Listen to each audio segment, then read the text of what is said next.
To the public, we will get started momentarily. We are experiencing a technical difficulty, an unforeseen technical difficulty at this point, and we do have one member of council who wishes to be present remotely. Please excuse us while we try and mitigate that problem.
Madam President, we can begin on your call.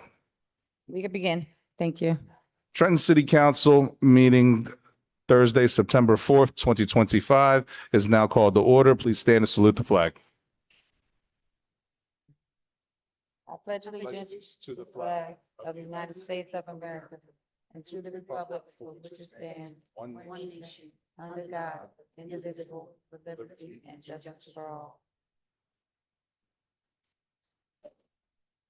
Adequate notice of this meeting has been given in accordance with the Open Public Meetings Act pursuant to Public Laws 1975, Chapter 231. This agenda is complete to the extent known and was sent to the Trenton Times and the Trentonian newspapers, posted on the first floor bulletin board in City Hall, and filed in the city clerk's office, and posted on the City of Trenton website. Formal action will be taken. Prior to roll call, to the public and anybody who may be able to communicate with anyone who wishes to be present and watch this remotely. We are unable to let you into the meeting at this moment in time. We are currently waiting for a reboot. We apologize for the unforeseen circumstance, and we will continue the meeting as is. We do have an individual here who is present telephonically. Roll call. Vice President Edwards. Present. Councilwoman Feliciano. Present.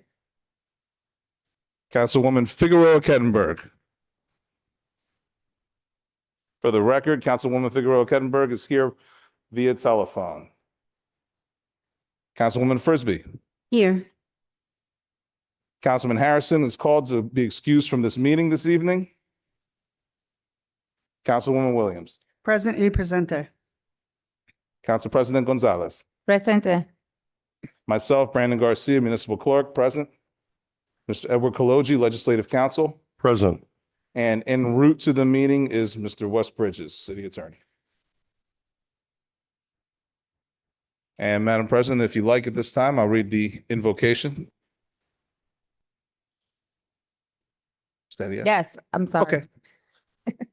Almighty God, who holds the fate of man and nation, we most humbly beseech thee to bless this our city, these deliberations, and these thy servants, that they may act with wisdom and understanding for the good of our community and thy greater glory. Amen. Amen. My apologies. And Madam President, this time, I don't believe we have any presentations that will bring us right to public comment for agenda items only. I'll ask for that clipboard now. And to the public comment for agenda and docket items only is just that, is to address anything from the agenda or docket. We have no individuals listed for that item at this time, Madam President. So if it's your wish, we can move on. You can keep it moving.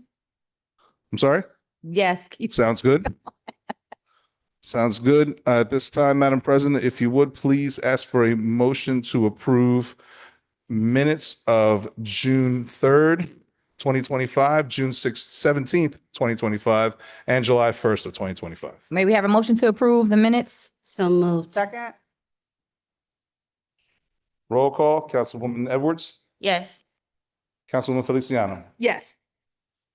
Councilwoman Figueroa Kettenberg, Councilwoman Frisbee, Yes. Councilwoman Williams, Yes. Council President Gonzalez. Yes. Motion carried. And Madam President, if you want to ask for a motion to approve communications, petitions, and reports. May we have a motion to approve communications, petitions, and reports? So move. Second. Roll call, Vice President Edwards, Yes. Councilwoman Feliciano, Yes. Councilwoman Figueroa Kettenberg. Councilwoman Frisbee, Yes. Councilwoman Williams, Yes. Council President Gonzalez. Yes. Motion carried. And moving on to ordinances at this time. Ordinances for second reading and public hearing. Ordinance 25-071, an ordinance requiring all licensed businesses within the city of Trenton to display human trafficking awareness, STALLS materials issued by the Attorney General's office. Are there any members of the public that wish to speak to this ordinance at this time? Seeing none, Madam President, if you want to ask for a motion to approve. May we have a motion to approve 25-071? So move. Second. Roll call, Vice President Edwards, Yes. Councilwoman Feliciano, Yes. Councilwoman Figueroa Kettenberg, Councilwoman Frisbee, Yes. Councilwoman Williams, Yes. Council President Gonzalez. Yes. Motion carried. Ordinance 25-072, an ordinance requiring the owners of multi-unit dwellings to provide certain notifications of the Trenton Department of Water and Sewers. Are there any members of the public that wish to speak to this ordinance at this time? Seeing none, Madam President, if you want to ask for a motion to approve. May we have a motion to approve? So moved. Thank you. Second. Roll call, Vice President Edwards, Yes. Councilwoman Feliciano, Yes. Councilwoman Figueroa Kettenberg, Councilwoman Frisbee, Yes. Councilwoman Williams, Yes. Council President Gonzalez. Yes. Motion carried. Ordinance 25-074, an ordinance authorizing the sale of city-owned property commonly known as 900 Indiana Avenue and identified on the city tax map as block 23903, lot 21, pursuant to NJSA 40A12-13C to Sherwood and Mary Brown for the sale price of $25,000. Are there any members of the public that wish to speak to this ordinance at this time? Seeing none, Madam President, if you want to ask for a motion to approve. May we have a motion to approve? So move. Second. Council President. Yes, Councilwoman Williams. Thank you, ma'am. So I just wanted to say, regarding this sale, I know this is second reading. I'm really glad that we're able to do something with this property. This is formerly the abandoned 900 bar, which fell into great disrepair, different crime issues at the corner of Indiana and Pine. And I'm just hoping that within that neighborhood, from North Olden to Strawberry, New York to Brunswick, we can find a place for a pocket park or some type of park. So the neighbors, the community, the kids have a place for recreation. So I think that's going to be very important going forward. But I Thank- support this. Thank you, Councilwoman. Ms. Garcia? Thank you. If there is no other comment or discussion, I can go to the roll call. Yes. Roll call, Vice President Edwards, Yes. Councilwoman Feliciano, Yes. Councilwoman Figueroa Kettenberg, Councilwoman Frisbee, Yes. Councilwoman Williams, Yes. Council President Gonzalez. Yes. Motion carried. Ordinance 25-075, ordinance authorizing the sale of city-owned property commonly known as 112 North Montgomery Street and identified on the city tax map as block 601, lot 16 pursuant to NJSA 40A1213C to Elijah Dixon for the sale price of $15,000. Are there any members of the public that wish to speak to this ordinance at this time? Seeing none, Madam President, if you want to ask for a motion to approve. May we have a motion to approve? So moved. Second. Roll call, Vice President Edwards, Yes. Councilwoman Feliciano, Yes. Councilwoman Figueroa Kettenberg, Councilwoman Frisbee, Yes. Councilwoman Williams. Yes. Council President Gonzalez. Yes. Motion carried. Ordinance 25-076, ordinance authorizing the sale of city-owned property commonly known as 129, 133, and 229 Perry Street, and identified on the city tax map as Block 501, lots 11 and 9, Block 7201, Lot 21, pursuant to NJSA 40A-1213C, to Elijah Elliott for the sale price of $17,500. Are there any members of the public that wish to speak to this ordinance at this time? Seeing none, Madam President, if you want to ask for a motion to approve. May we have a motion to approve? So moved. Second. Roll call, Vice President Edwards. Yes. Councilwoman Feliciano. Yes. Councilwoman Figueroa Kettner. Yes. Councilwoman Frisbee. Yes. Councilwoman Williams. Yes. Council President Gonzalez. Yes. Motion carried. Ordinance 25-077, ordinance authorizing the sale of city-owned property commonly known as 1253 East State Street and identified on the city tax map as Block 26901, Lot 8, pursuant to NJSA 40A-1213C, to Joseph N. Rodriguez for the sale price of $7,000. Are there any members of the public that wish to speak to this ordinance at this time? Seeing none, Madam President, if you want to ask for a motion to approve. May we have a motion to approve? So moved. Second. Roll call. Vice President Edwards. Yes. Councilwoman Feliciano. Yes. Councilwoman Figueroa Kettner. Yes. Councilwoman Frisbee. Yes. Councilwoman Williams. Yes. Council President Gonzalez. Yes. Motion carried. Ordinance 25-078, ordinance authorizing the sale of city-owned property commonly known as 284 Rutherford Avenue and identified on the city tax map as Block 4403, Lot 6, pursuant to NJSA 48-1213C, to Mary Tard for the sale price of $15,000. Are there any members of the public that wish to speak to this ordinance at this time? Seeing none, Madam President, if you want to ask for a motion to approve. May we have a motion to approve? So move. Second. Roll call, Vice President Edwards. Yes. Councilwoman Feliciano. Yes. Councilwoman Figueroa Kettner. Yes. Councilwoman Frisbee. Yes. Councilwoman Williams. Yes. Council President Gonzalez. Yes. Motion carried. Ordinance 25-079, an ordinance authorizing the sale of city-owned property commonly known as 13 Sheridan Avenue and identified on the city tax map as Block 1602, Lot 34, pursuant to NJSA 48-1213C, to Clelio Taco for the sale price of $20,000. Are there any members of the public that wish to speak to this ordinance at this time? Seeing none, Madam President, if you want to ask for a motion to approve. May we have a motion to approve? So moved. Second. Roll call, Vice President Edwards. Yes. Councilwoman Feliciano. Councilwoman Figueroa Kettner. Yeah. Councilwoman Frisbee. Yes. Councilwoman Williams. Yes. Council President Gonzalez. Yes. Motion carried. Ordinance 25-80, ordinance authorizing the sale of city-owned property commonly known as 15 Chambers Street and identified on the city tax map as Block 12901, Lot 6, pursuant to NJSA 48-1213B5 to Chimo B. Ogorji for the sale price of $1,000. Are there any members of the public that wish to speak to this ordinance at this time? Seeing none, Madam President, if you want to ask for a motion to approve. May we have a motion to approve? So moved. Second. Roll call, Vice President Edwards. Yes. Councilwoman Feliciano. Yes. Councilwoman Figueroa Kettner. Yes. Councilwoman Frisbee. Yes. Councilwoman Williams. Yes. Council President Gonzalez. Yes. Motion carried.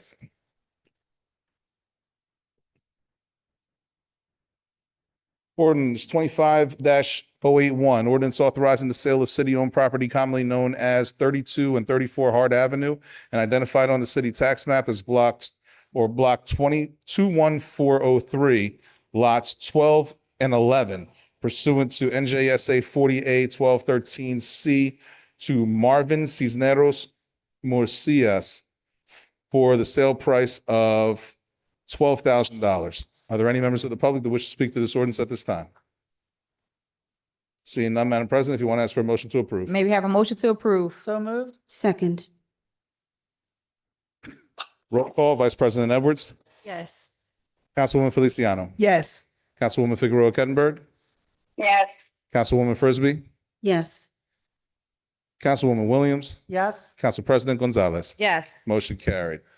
Ordinance 25-082, ordinance authorizing the sale of city-owned property commonly known as 519 North Clinton Avenue and identified on the city tax map as block 21705, lot 25 pursuant to NJSA 40A1213C to Maciel Valdez Garcia for the sale price of $5,000. Are there any members of the public that wish to speak to this ordinance at this time? Seeing none, Madam President, if you want to ask for a motion to approve. May we have a motion to approve? So moved. Second. Roll call, Vice President Edwards. Yes. Councilwoman Feliciano. Yes. Councilwoman Figueroa Kettenberg. Is that a yes? Yes. Thank you. Councilwoman Frisbee. Yes. Councilwoman Williams. Yes. Council President Gonzalez. Yes. Motion carried. Ordinance 25-083, ordinance authorizing the sale of city-owned property commonly known as 213 Dickinson Street and identified on the city tax map as block 22303, lot 19 pursuant to NJSA 40A1213C to Gerald Hicks for the sale price of $3,000. Are there any members of the public that wish to speak to this ordinance at this time? Seeing none, Madam President, if you want to ask for a motion to approve. May we have a motion to approve? So moved. Second. Roll call, Vice President Edwards. Yes. Councilwoman Feliciano. Yes. Councilwoman Figueroa Kettenberg. Yes. Councilwoman Frisbee. Yes. Councilwoman Williams. Yes. Council President Gonzalez. Yes. Motion carried. Ordinance 25-084, ordinance adopting 2025 Enterprise Avenue redevelopment plan pursuant to the local redevelopment and housing law at NJSA 40A12A1 et sec. Are there any members of the public that wish to speak to this ordinance at this time? Seeing none, Madam President, if you want to ask for a motion to approve. May we have a motion to approve? So moved. Second.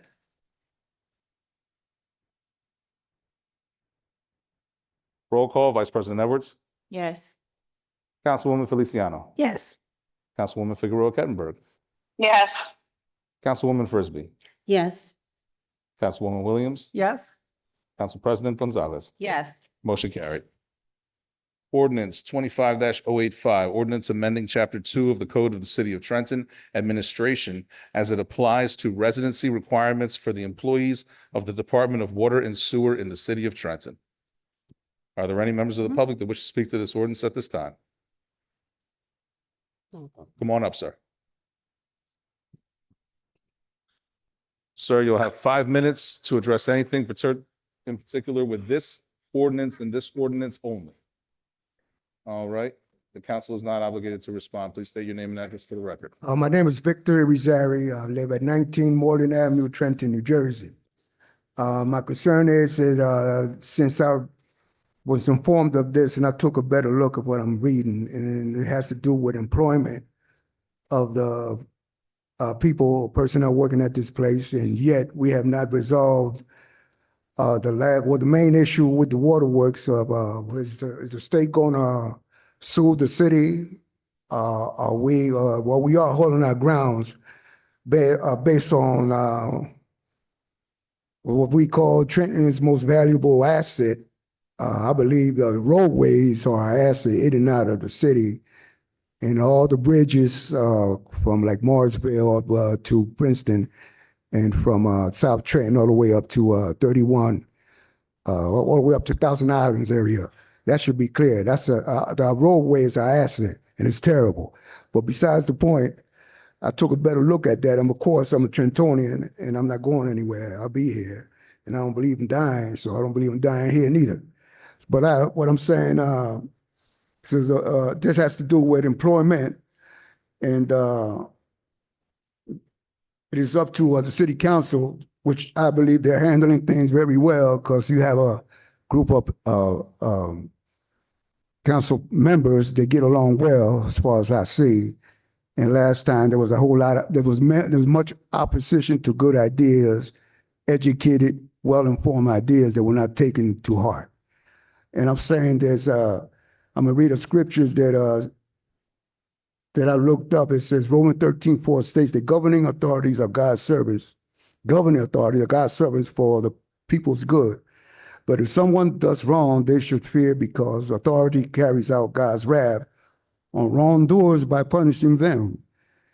This verse emphasizes that rulers are appointed by God to promote good and to punish evil, providing a necessary function for society.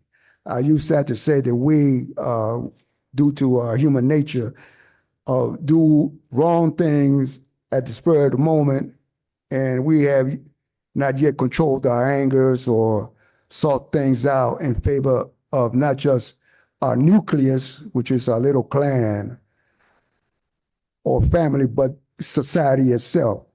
So as a leadership, that's to be considered when we do take, when you have to execute your authorities. Key aspects of Romans 13:14 is divine authority, purpose for good, punishment for wrongdoing, consequences of evil. And I'd like to also read a verse, what pertaining to what does Scripture say about water. The Bible speaks of water in multiple ways as a literal life source God created and controls, a symbol of spiritual cleansing and purification, and a metaphor for God's life-giving presence and eternal salvation, with Jesus being referred to as the water of life that satisfies spiritual thirst. Now, I'm caught between council members that favor regionalization of the waterworks, and also ex-council members, they say that that is our greatest treasure, one of our greatest treasures in Trenton, New Jersey, and we should not, because of many reasons, and who's going to foot the bill, who's going to take charge, and who's going to oversee things. Like in the past in Trenton, we have given up authority and we've been kicked to the curb and stomped on, and the city made to be a slum instead of a ghetto, a religious gathering of people. And this is the main concern. And then also the employment of the people that work here, whether they will be replaced with, if they've been on the job 30 years, I mean, what to say, 15, 21, however, and they have a high school diploma, 2 years of college, which I recommend that high school should at least add 2 years of college to it, at least in Trenton, and then to get that out the way. But I'm saying that they have a higher degree or online courses or certificates where they be removed based on once they learn the job and get the documents, which I've experienced before. I've done it and I've seen it done. That's how I learned to do it. And once they get those credentials, then they move the other individual out and find issues of tardiness. Once you become an employee of a certain place and you know your job, you execute it well, sometimes we take liberties and take time, we create time for ourselves. That is your time, sir. Thank you. Thank You're you, welcome. Mr. Zari. Mary Horn, Parkside Avenue, Trenton. Trenton Waterworks has a 220-year legacy, which serves 225 people, including surrounding suburbs, our most valuable asset. Owned by the residents of Trenton, our future reflects the best interests of residents we serve, and that is providing clean drinking water. As capital improvements are underway, 35 projects to be exact, Trenton Waterworks ensures safe drinking water. Residency law. Lastly, I've known a residency law already exists. Why would council seek to change it? Blacks have been denied many services under this administration, such as jobs, grants, housing, public works, safety concerns, education concerns, just to name a few. As resident taxpayers, we'd like to make our position very clear. We are opposed to Ordinance 25085, regionalization of jobs at Trenton Waterworks. We are asking this council, as being the board of directors for Trenton Waterworks, to put forth an ordinance/resolution making our position clear. No regionalization, no lease, no authority, no commission, no board. Civic comments would be best served explaining to your constituents how our tax dollars are being spent. Example, Cat Bank. Did we not do one in 2020? Thank you. Thank you, Ms. Horn. Are there any other members of the public that wish to speak to this ordinance at this time? Seeing none, Madam President, if you want to ask for a motion to approve. Do we have a motion to approve? So moved. No, I say a motion to approve. Okay. Is there a second? Council President, Councilwoman Feliciano. thank you. So just a quick question, one more time. The administration is putting forth this ordinance to say that people can work at the water company but don't have to live here. It's already been that way from what I understand, right? So is this to amend the part? Are they trying to get past the part that says after a certain period of time, you have to move here? Like, I think we already have something in place that says that if they don't find the talent that they're looking for here, they can go outside of the city to find the talent. I just want further clarification as to why is the administration putting this forward? Was this a requirement of some sort? Why are we doing this is the question. And don't we already have the ordinance in place that speaks to this? Why this ordinance is the question for anyone on the administration that can answer the question.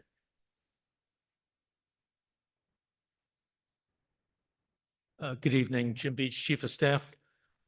Back in 2022, there was a New Jersey statute that indicated that it was a regional utility, that any residency requirements within the scope of ratepayers had to allow for residency requirements to extend to any persons living within any ratepayer jurisdiction.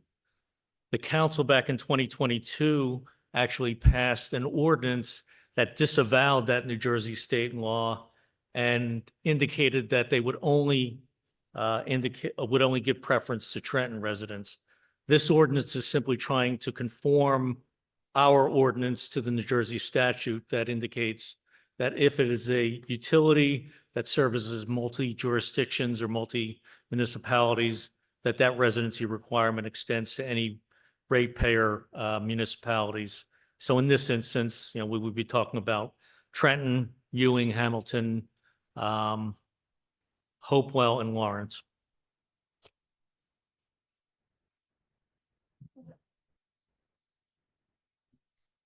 So thank you for that, Mr. Beach. So with that, though, it says the last whereas on here, after consultation with the New Jersey Department of Environmental Protection, we, the council, believe that it's in our best interest of the city of Trenton and Water to remove the residency requirement for employees in the Department of Water and Sewer. I think that wording should be the administration, right? Because the council ain't said nothing about it. So I think so that we're not being disingenuous about who is putting what forward and who is asking for what. We're not making reference to the state statute in here. I don't see NJSA, blah, blah, blah. I don't see that to say that you're looking to line this up with that. And I feel like we already touched this again with the ordinance that we already have on hand. So Council President, I would respectfully ask that we table this, that we need to fix this so that it reflects who actually agreed or thinks if we want to entertain it. Yeah, I don't know if y'all if you want to amend it or if we want to table it. I'm not sure. I'm just not comfortable with this. Yeah, like this is, and if we don't do anything with it, my vote is going to be no. Council President? So, oh, I'm sorry. Councilwoman Edwards had her light on first. Go ahead, Yes, Council thank- VP. Thank you. Appreciate it. I just want to say I agree with Councilwoman Feliciano in terms of adding a state statute Yes. to this ordinance because it does give credibility to why we need this to happen. But furthermore, I wanted to speak to why I, in my professional opinion, agree that this needs to happen. Just dating back over the years of my observations of attending council meetings and asking a million questions since I've been on council about the issues going on with the different departments and things, and particularly with water and sewer. A lot of the positions require special licenses and certifications. And a lot of that we cannot find in Trenton. So if you look at a lot of the scientists and engineers that we do have, they are Trentonians, and we have several of them. However, that may be all the ones that are available in the city. So when we have other open positions that we need to fill, and we've already hired all of the expertise that is available in the city, we need to look outside of our city. And this residency requirement that requires people to either live here or to move here after being hired after a certain period of time is a big hindrance. Furthermore, the salary ranges are very low compared to market rate for those positions that we need to fill. When we're looking into hiring, not only is the residency issue a hindrance, the salaries are a hindrance. Because what scientists or engineers do you know that are sitting around unemployed and looking for a job? So we are talking about having to poach people, having to attract talent from where they're already employed. So not only do we need to match market rate salaries, we need to exceed that in order to get them, to attract them to this city to want to work here, because it's not going to be affordable for them to take a job here. If they're taking a pay cut and have to move here, it's not lucrative. It's not feasible for them to have to uproot themselves and their families to move here to a city if the salary is not paying well enough, or especially not even able to beat what they're already being paid. So in having these discussions with the water department, with the director, with the mayor and his chief of staff, some of us have come to this understanding that the residency requirement as well as the salary issues are a hindrance on hiring the talent and expertise that we need. So I hope that that gives people some insight into what's going on and why this has come before us for our consideration for council.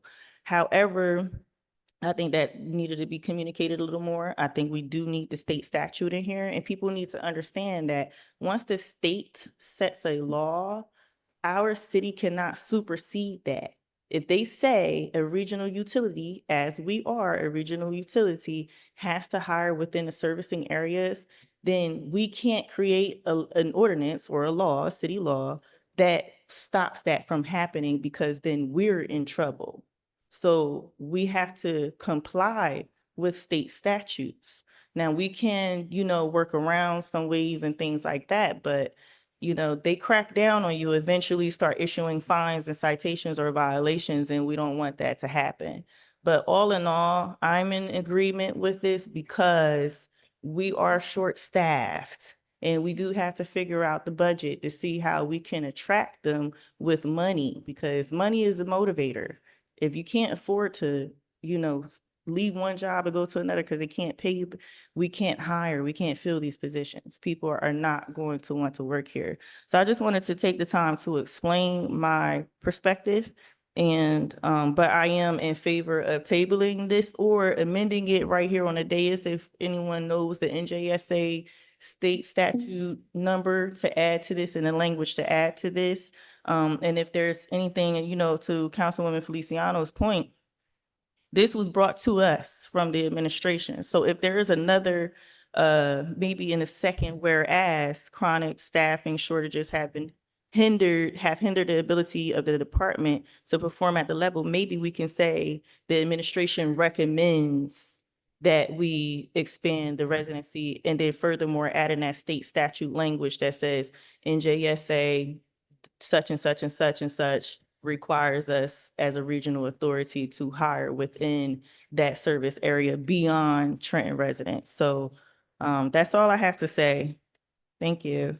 Thank you. So, Council President? yeah, so really quickly, Councilman Feliciano, I did get word that, the admin wants to pull it. Okay, but I still have a question. Okay, so let me get that to go Councilwoman Williams, because she's been waiting, and then Frisbee, and I'll come back. Thank you very much, Council President. So I'll echo some of the comments that have already been made. I do support this. I don't believe any Trentonians who are currently working for Waterworks will lose their jobs. That's what we've been told. However, we are in a problem. We have a conundrum here because we're expected to perform like the Philadelphia Eagles, but we're allowing ourselves to recruit players that are from Philadelphia. We can't do that. One of the chief criticisms we have from the Department of Environmental Protection, and we're fighting, every single person on this council isn't signed up for regionalization. I think everybody knows that. However, we do need to hire people who have these licenses, people who have the degrees, folks who have majored in chemistry in college, engineering, civil engineering, water engineering. They're not easy to find. We're only a city of about 90,000 people. So we have to be able to, if some of these folks exist for some of these empty positions, and they can come from Ewing, Hopewell, Lawrence, so forth. It's only 4 other towns. We're not talking Princeton. We're not talking Hightstown. We're not talking Robbinsville. But we have to upgrade what we have just by having a qualified human being. That's not saying a Trentonian can't do the job. We believe Trentonians could do the job. Some of the comments, I'll leave them where they were frankly insulting that we've heard from this dais opposing us keeping this. Trentonians are up to snuff. We just don't have enough of them. So for me, that's what this is about. We do need to raise the salaries. We have to be competitive. New Jersey is a state that used to be called the medicine cabinet of the world. So sciences were always a big, huge thing here, industry-wise and so forth. We're competing against private industry. May not be able to match them for the salaries, but we have to still compete with other municipalities to be able to fill these positions. So I think, while this is something that's a big change, we want Trentonians first any way we can. This is a way to make sure we have the water system going forward for another 100 years and that we're making sure we have every position covered. We have to do this. We can't give the state an excuse to try to do what they're trying to do. Thank you. Thank you, Councilwoman Frisbee, and then Councilwoman Feliciano. Thank you, Madam President. So I, as this ordinance stands now, am not in agreement. And I will say that because of the wording. Literally, it is because of the wording. One, this was not a request of council. Also, it does not, as Councilwoman Feliciano stated, does not have the NJSA numbers on it. So I would not be voting in the affirmative for this ordinance as it is. And also with hearing from countless members in the West Ward, which I represent, they are not in agreement with this as well. So one of the ideas that did come up was that we offer training. I don't know how that would work or if it would or would not work, but maybe we can have trainees. I see that we have other ordinances before us where we're going to have people coming in underneath to learn a trade. This is an idea that we also could get put forth, that maybe we could do that and have people trained in these positions. It's something that I would like for us to at least think about considering. I do believe in doing things in decency and in order. So the state mandates that we have to do it, and that is on here, then yes, I have to vote yes for it because I believe in what rules apply to me have to apply to everybody else. And if all of New Jersey has to adhere to that residency law, then I would have to, as a lawmaker here, do the exact same thing. But as I said, as it is not on here, I would not be agreeing to vote yes on this. I would be voting this down. And as far as the salaries are concerned, yes, we do need to equip our city to be able to get the best of the best. We have the best of the best here. We're just not paying them their worth. That's not my opinion. That's the actual fact. But we have to also be mindful that if we do raise the salary for others that are coming in, we must also do the same thing for those that are already here. They need to be paid their worth as well. Right. With that said, that's it for me. But my answer would be no on this ordinance. Thank you. Councilwoman Feliciano?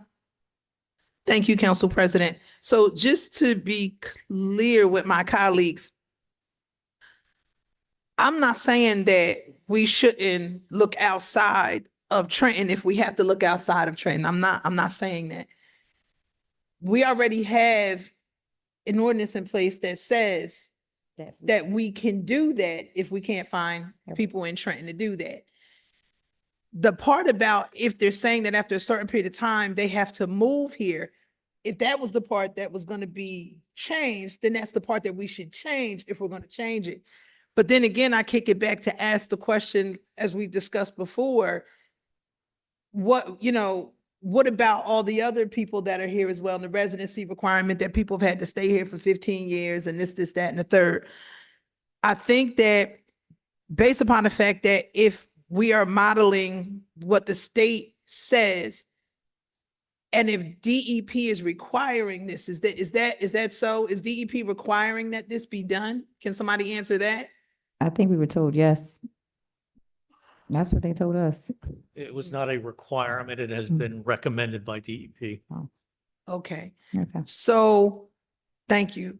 So then to that end, even if we wanted to just say, to be in alignment with NJSA, whatever that is, the administration needs to take this back and reword it to include the state statute, to say that under that fourth whereas the administration believes that it's in the best interest of the city for us to have it. I mean, just to say that you want to be in agreement with the state piece of it is one thing. I also feel though that, like I said, if it was just a matter of them taking off that part about them having to move here, then they would just do something to say that they don't have to move here after a certain period of time. I'm not opposed to bringing in people that have special licenses and stuff like that. I'm not opposed to that. I just don't understand the point of why this has to be when we already have something in place. And if it's the other piece of it about having to live here, then why are we just not addressing that piece of the ordinance in place? Madam President, if it Yes. pleases, the administration would pull it at this time and take into account the comments we've heard tonight and come back with an amended version. Yes, thank you. Thank So really quickly too, just with the conversations that are taking place, I do know that I know Councilman Frisbee brought up the training, because some of the questions that came up when this first was presented was, why are we not able to bring some of our own people and promote our own people up? And, it was told to us, some people are having difficulties passing the test, getting licenses, getting certified, getting the correct certifications. But I do know that Director Simple has, I believe, reached out to Councilman Feliciano about trying to get some type of trade going with the high schoolers. So that is trying to be done. So there are some efforts in that area where we are trying to recruit talent from our young people here in the city of Trenton. So I just wanted to bring that up in case no one knew that was occurring. But at this moment, can we have a motion to pull? Do I need a motion to pull it? No. Oh, it's being pulled by admin. Council President, I Yes. just want. quick Yes, suggestion. Councilwoman Williams. Just for phraseology, I think we need to make sure the administration, and I agree with pulling this tonight, particularly with not mentioning state statute, Mm. but it needs to say that to make us in compliance. Right, That's what right. This is about. It's not about agreement. It's in compliance. We're being told we have to do this by state of New Jersey. Thank you, Councilwoman Williams. I put that in my notes. So thank you, Mr. Garcia. We can keep it moving. Certainly. On to ordinance 25-86, ordinance authorizing Trenton Waterworks to purchase the Elks property located at 1580 Cruiser Road in Hamilton Township, and the Crest Deck property located 4 Ludlow Drive in Ewing Township for the purchase price of $1,034,191.14 for both properties. Are there any members of the public that wish to speak to this ordinance at this time? Seeing none, Madam President, if you want to ask for a motion to approve. Maybe have a motion to approve. So second, I'm sorry, the motion was from whom? Williams. Thank you. Frisbee. Thank you. Council President? Yes. I Councilwoman. would like to ask Director Semple if he could come up. I just want to have him, I'd like to ask him just to briefly highlight, because this is a particular location's been a point of contention for building these tanks, what the timeline might be for construction and completion, so the public is aware. Good evening, Council President, council members. Good evening. Excuse me. My throat. So this is the start of many projects associated with us, the decommissioning of the reservoir. So we have to build these tanks remotely. And we have y'all approved a lease over a year ago, lease to purchase agreement. So we could build the tanks out in these locations. I don't want to give an exact time frame because the first thing we have to build is the pump station, which we're trying to acquire the land right now. So it can be between 3 to 5 years before this project is probably completed. But we're still, as we went through with the lease process already, I don't want to continue paying a lease. We could own it and start our preparations for the tanks when the time comes, but we do have to build a pump station first. And the reason why we decide to build a brand new pump station, because part of the original plan was to rehab the existing pump station. But in order to rehab the existing pump station, we have to build a temporary pump station and then decommission that and then go, to rehab. So our thought process, if we just build a brand new pump station, it will be more faster and be more economical for us moving forward. Okay, so may I ask then, what would be your hope for when maybe some preliminary work start if the pump station gets going also? There are some preliminary things we could do at these sites once we own it. There's a lot of environmental processes that has to move forward and approvals before we even go into the building process. We have to get the zoning boards for each township to approve that. But we have to own it to move forward these zoning applications. Okay, and how long would you estimate it will take for the completion of the purchase of the land? Oh, once this is approved tonight, once the ordinance is, I think it's 20 days after that, we'll go to the law department to try to do the necessary paperwork to own it. Okay, so we should expect a closing within like 90 days? I'm hoping for that, or even less than that. Okay, thank you very much, sir. Thank you, ma'am. I think that's it, Mr. Garcia. Certainly. If there's no other discussion, I'll go to the roll. Vice President Edwards, Yes. Councilwoman Feliciano, Yes. Councilwoman Figueroa Kettenberg, Councilwoman Frisbee, Yes. Councilwoman Williams, Yes? Council President Gonzalez. Yes, I think I'll she's come- having difficulties hearing us. I'll come back for Councilwoman Figueroa Kettenberg again. Councilwoman? She said yes. Thank you. And motion carried. Moving on to ordinance 25-087. Ordinance amending and supplementing chapter 14 of the Code of the City of Trenton, traffic as it applies to Hamilton Avenue. Are there any members of the public that wish to speak to this ordinance at this time? Seeing none, Madam President, if you want to ask for a motion to approve. May we have a motion to approve? So move. Second. Roll call, Vice President Edwards, Yes. Councilwoman Feliciano, Yes. Councilwoman Figueroa Kettenberg, Yes. Councilwoman Frisbee, Yes. Councilwoman Williams, Council President Gonzalez. Yes. Motion carried. And Madam President, that brings us to resolutions at this time. Are there any items that you or the council wishes to extract Hold on one second. I'm trying to get. for questions, or if you wish, form a possible consent agenda this evening? Madam President, Councilwoman Frisbee. I would like to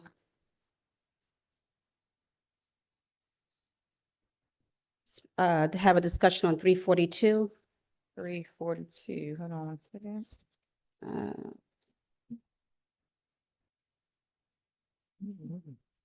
I don't see 347. Hold on. Where you see 340? Oh, wait. I see it right here. The first one? The second one, actually, City Clerk's Office. Yes. So T Frisbee, okay. And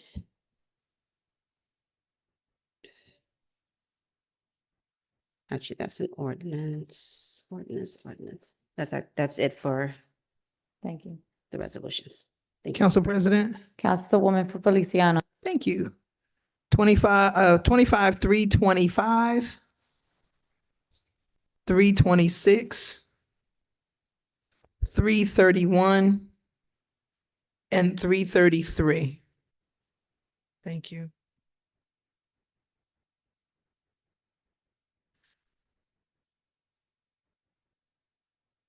Councilwoman Williams, Thank you, ma'am. 324.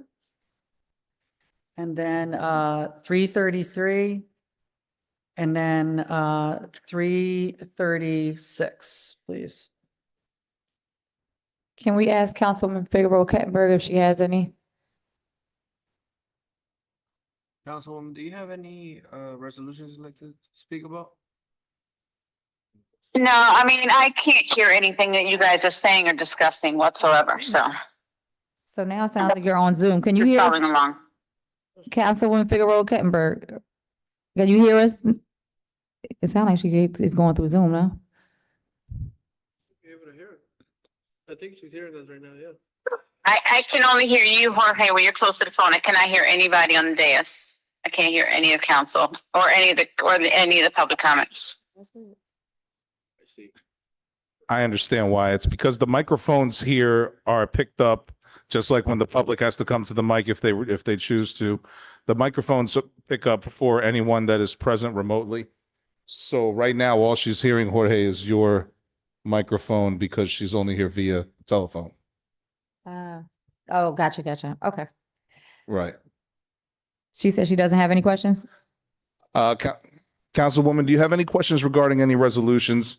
I have you here with a microphone. If there's anything you'd like to ask, or if there's numbers that you'd like to be able to go through right now, and then I'll leave it to the council. None? Okay, Thank you. no questions. Thank you. So we have 25-342 with Councilwoman Frisbee. That's Thank Mr. you. Pelosi. Yes, I actually just have a simple question. I would like clarity on why we're changing the date, why the date needs to be changed is all. It's not his days, his hours. The effective date for 342. Oh, because he was- The hours, but they changed, the date is the effectiveness date of the resolution. because it was supposed to be done. Well, I'll let Mr. K answer that, or BA Richardson. It was supposed to be done in July, if I'm not mistaken, and I think they missed it, and so Mr. K resubmitted it. So BA, if you don't mind explaining that for us, 342. or Mr. Kaloji. It's Kaloji, he's not.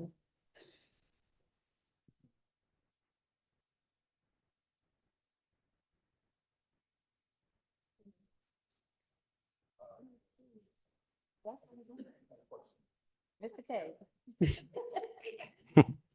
The question? Mr. K, the question is for 342, Why are we moving it?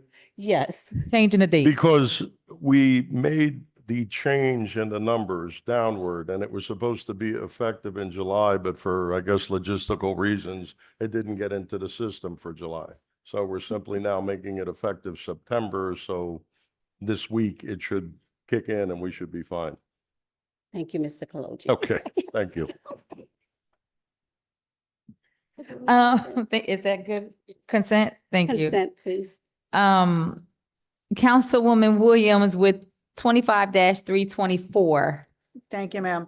So, my question for this regarding, the appropriation for $3 million for the current fund for grant appropriations.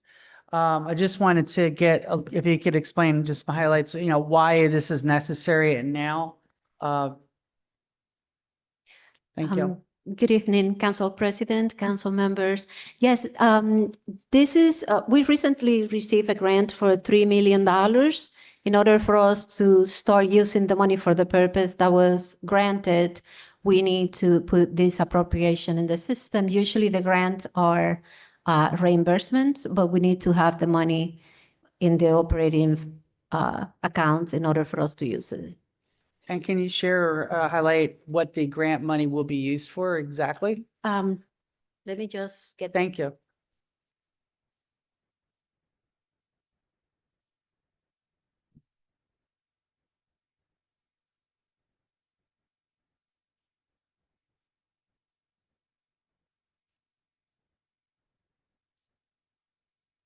Thank you, excuse me. This was a grant from the New Jersey Historic Trust.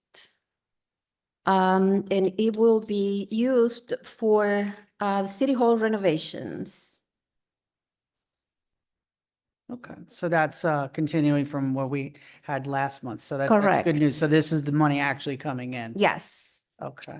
And so this money, when it's the project starts, this will be for the exterior and any interior improvements? this will be for the, yes, for the exterior and some interior minor renovations. The interior renovations are, we will be talking probably about $8 million when we get the money for interior renovations. That's what it's going to be. Okay.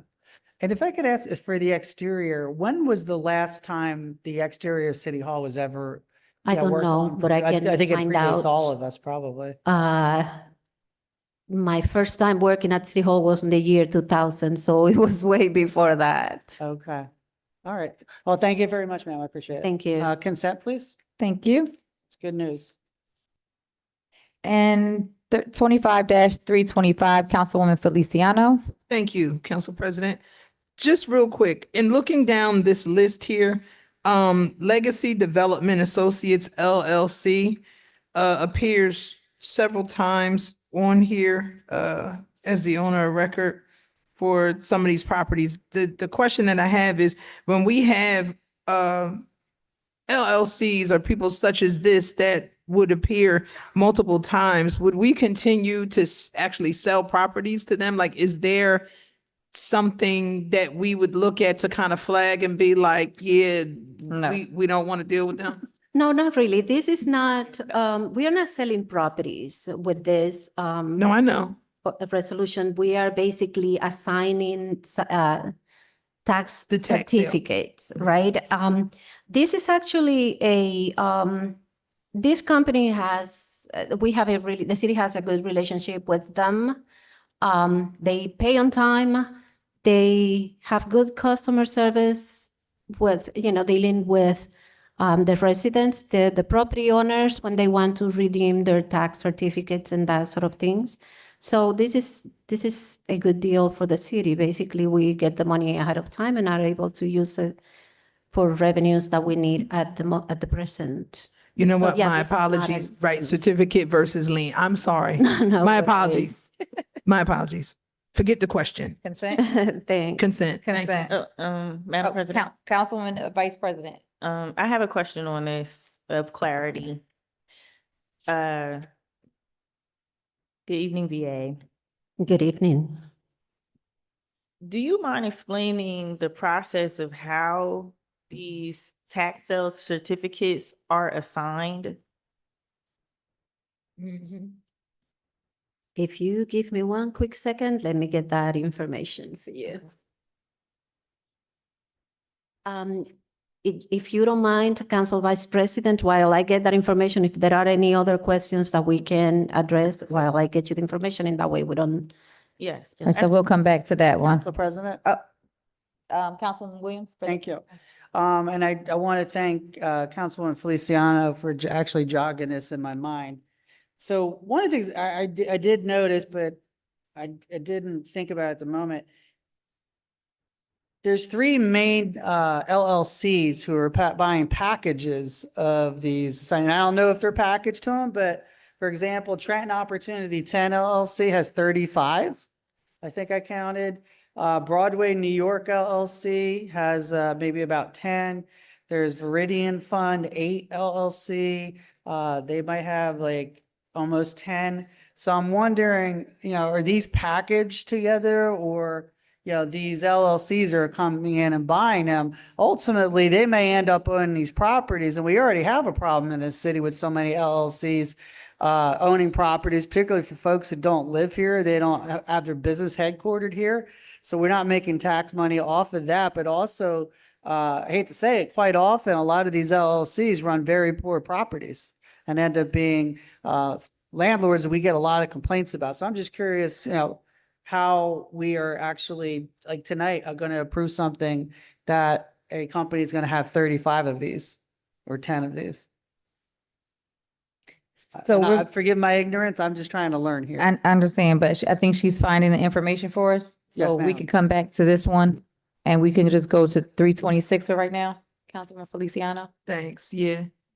And Council President, and thank you, Councilwoman, Council Vice President Edwards and Councilwoman Williams for that. My mind was going down the street of, it's a lot of LLCs doing stuff. Although with the certificate versus the lien, I was like, well, wait, is there what is the cutoff with this if that were to happen? But to that point, as we all know from what we've been watching, these LLCs are buying all these properties. Like what is the formula behind all of this? And you know, how does it happen? So thank you for that. So 25-326, the change order in this 5-year plan for the urban enterprise zone for the city. When was the original completion date thought to be?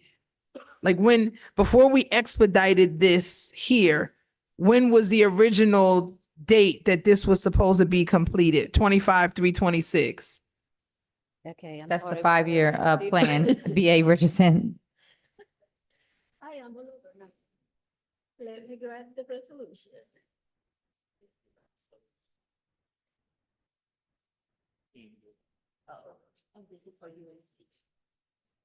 Okay. I'm sorry, Councilwoman Feliciano. Your question is, what was the date that we needed to expedite on this? So the original plan, like when we first approved this, when was the original deadline for this to be done? Well, the original contract was issued for a year, correct? But then we needed to submit the application within 2 months. The application was already submitted and approved. And I think I shared the consolidated plan to all of you a while ago, probably 2-3 weeks ago. That was the issue. So we thought that we initially had until like That we have probably 4 or 5 months to complete it, but it was a contract, so we issued a contract for a year from the day of the meeting, correct? But then we realized that we had an opportunity to submit the consolidated plan within those 2 months, and since we needed to include certain projects, sidewalk projects, and that sort of things, we took the opportunity to complete the consolidated plan within a smaller time, a shorter time frame. So But when we will needed to pay for additional services. So the 5-year plan is done? It's already consolidated, it's already done, it's already approved by the state, and I send it to the clerk's office to be shared with you. That is. So when was it completed? When was the plan done? When did you submit it to the state? The plan was sent to the state in July. Yeah, for the July meeting, and it was approved, and that's it. So the expedited, just so I'm clear, we approved this, we approved the 5-year plan for this to be done in June or July? I think you approved it in May. Okay, so we approved it in May. Correct. For it to be completed by next May, right? Initially, Yes. by next May. Yes. And then it was finished by this July. Yes, because when we started to talk about completing the consolidation plan, right, we didn't know when the state was going to give us, where was the deadline for the state, right? So when we got the information, we either completed within those 2 months, or then the next opportunity to submit it would be over a year in the future. So we didn't want to wait for a year to submit our consolidated UEC plan, because that would seriously compromise our access to that money. Okay. All right, thank you. Thank you. Consent. Council President, oh, I'm sorry. Oh, it's all right. Going back to 325. To 325, yes, I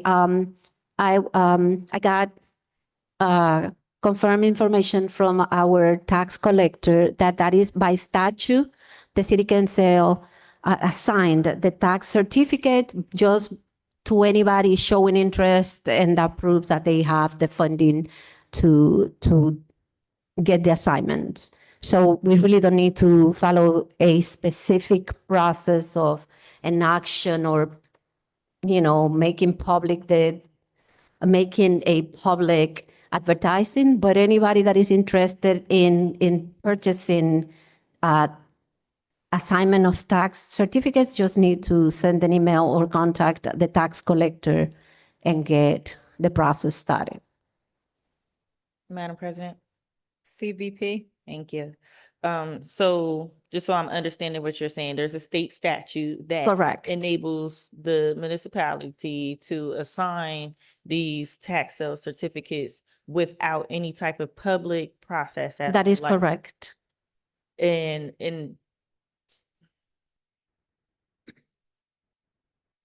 so my concern is, and I've been noticing this for some time now, that the assignees always seem to be the same group of companies. And that doesn't seem fair to the public that has no knowledge that this is available, this opportunity either exists or is happening or is available. And I get if there is some type of concern about making it available and then predators come down the pike, but I mean, at least 2 million of this is going to one company, tax sale liens and things like that, though unfortunate for the original owners of the property who have to lose it, but they're not paying their taxes. So it is what it is. But there are people that like to get into these opportunities as well, but it seems to be monopolized by the same 4 or 5 companies that appear to be out of town. And I'm not a stranger danger person, but I am a Trenton first person. What about Trentonians having access to this information, to these opportunities to be able to invest into potentially gaining a property through means of tax sale certificates or other things like that, so that's my concern. I don't know if that's something that council want to consider implementing a process through ordinance or a resolution or something like that can make this process public. But I think that Trentonians deserve to know what's going on and what opportunities may exist for them to invest in properties besides straight buying through public or private sales of properties. They can gain a property through tax sale certificates and liens and things of that nature. So that's my concern here is, the lack Yes, of I understand your concern. However, we basically follow the state statutes when it comes to tax collection, correct?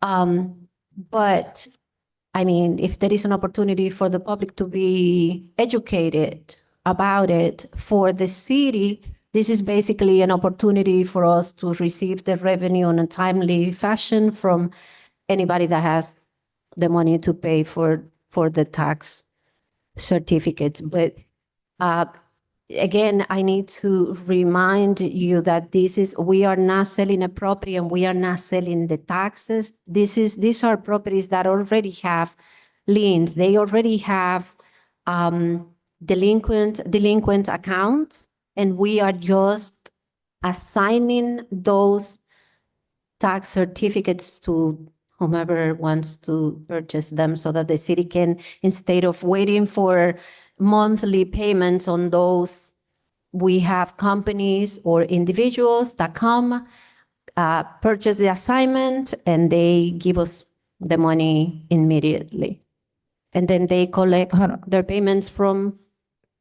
So, yeah, can I just real quick, see, because your point, I'm gonna forget, but to her point, where would they know that these tax certificates are able to be purchased? Like, how do they know that? They can come and contact the tax collector. And they give them a list. So if I call Correct. tomorrow, they'll say this is okay. Yes. I'm sorry, CVP, go ahead. I don't know if we were done.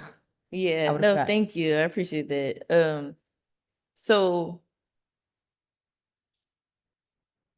now that I understand the process and potential opportunity for council to be involved in improving the process to allow opportunities for local residents to access this, are the owners, or how can I say, I mean, obviously they're notified, they know they own these properties, they know they owe these taxes, and they know the consequences of not paying them. Correct. However, I still find myself wondering if the owners are notified prior to the tax and sale certificate. Well, the owners, this really doesn't affect the owner, selling the assignment. Their taxes were already sold, right? And so, by just one more point of clarification, the tax collector just mentioned that, yes, this is advertised when the list of properties that we are seeking to sell to assign the tax certificates.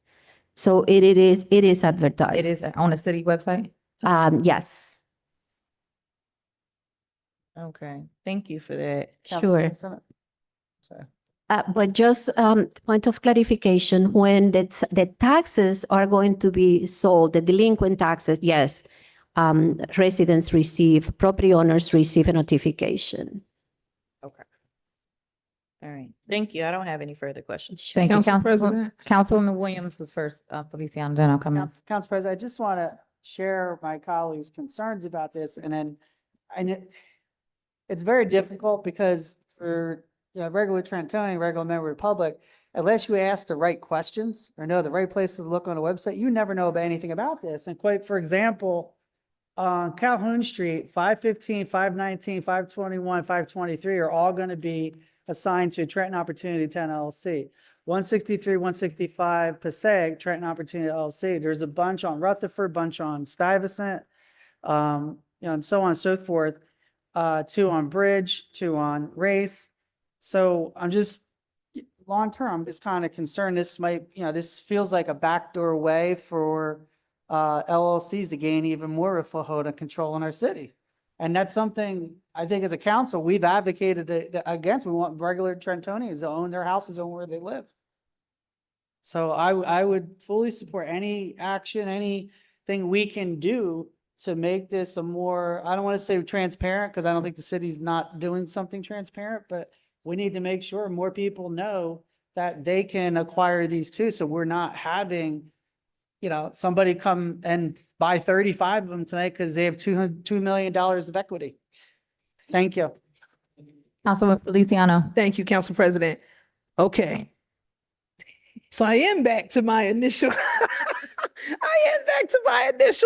that I thought I was making. And then I don't know what I thought, but yeah. So just to be clear to the public, right? So we're all on the same page. So a tax lien is an involuntary claim placed on a property by a taxing authority like the IRS, the city or the county to secure payment of delinquent taxes, interest, and penalties. Yes, I'm reading the definition, right? A tax lien certificate. The certificate is a document that an investor purchases from a local government. It says at a public auction, though, representing the right to collect the delinquent taxes and earn interest on the money. So now when we've talked about this before in other meetings, when we allow these LLCs to buy into this, then they charge the people a certain amount of interest before they could even get back to have the property, which in some cases may or may not happen. I understand from the city's perspective, you're looking to flip it and get your money. I understand that. But for us, from me, from the standpoint, it's the same LLCs that are benefiting from this from our people. And maybe there should be a cap on that. I don't know if it's possible, if it can be. But then again, when we look at legacy, for me, Development and Associates LLC, the fact that they are delinquent in paying taxes at these different places, is there something that we have in place to limit them from even buying even more properties if they're not paying what they owe on what they already have? So that was the initial question with that. Like, what are we doing? I think that you probably need to contact our legislatures to legislate in that regard, but as the law stands right now, the statute stands right now, you can sell to anybody that has the money to purchase. Madam President, Council Vice President. thank you. I have to do a little bit more digging on this, but this is something that multiple residents have complained about online and at meetings about predatory things like this happening. Now, I understand that we need the tax revenue. That's how our city operates. That's how our services are, paid for. Our employees, our roads are repaid, what have you, right? Everything that you see around us is paid for through taxes, whether it's from our city, the county, the state, or the federal government. We understand that. And without collecting taxes, we're more dependent on DCA with transitional aid and things like that. We're at their beck and call and mercy, right? So I understand the need to do this, but inadvertently, without public process,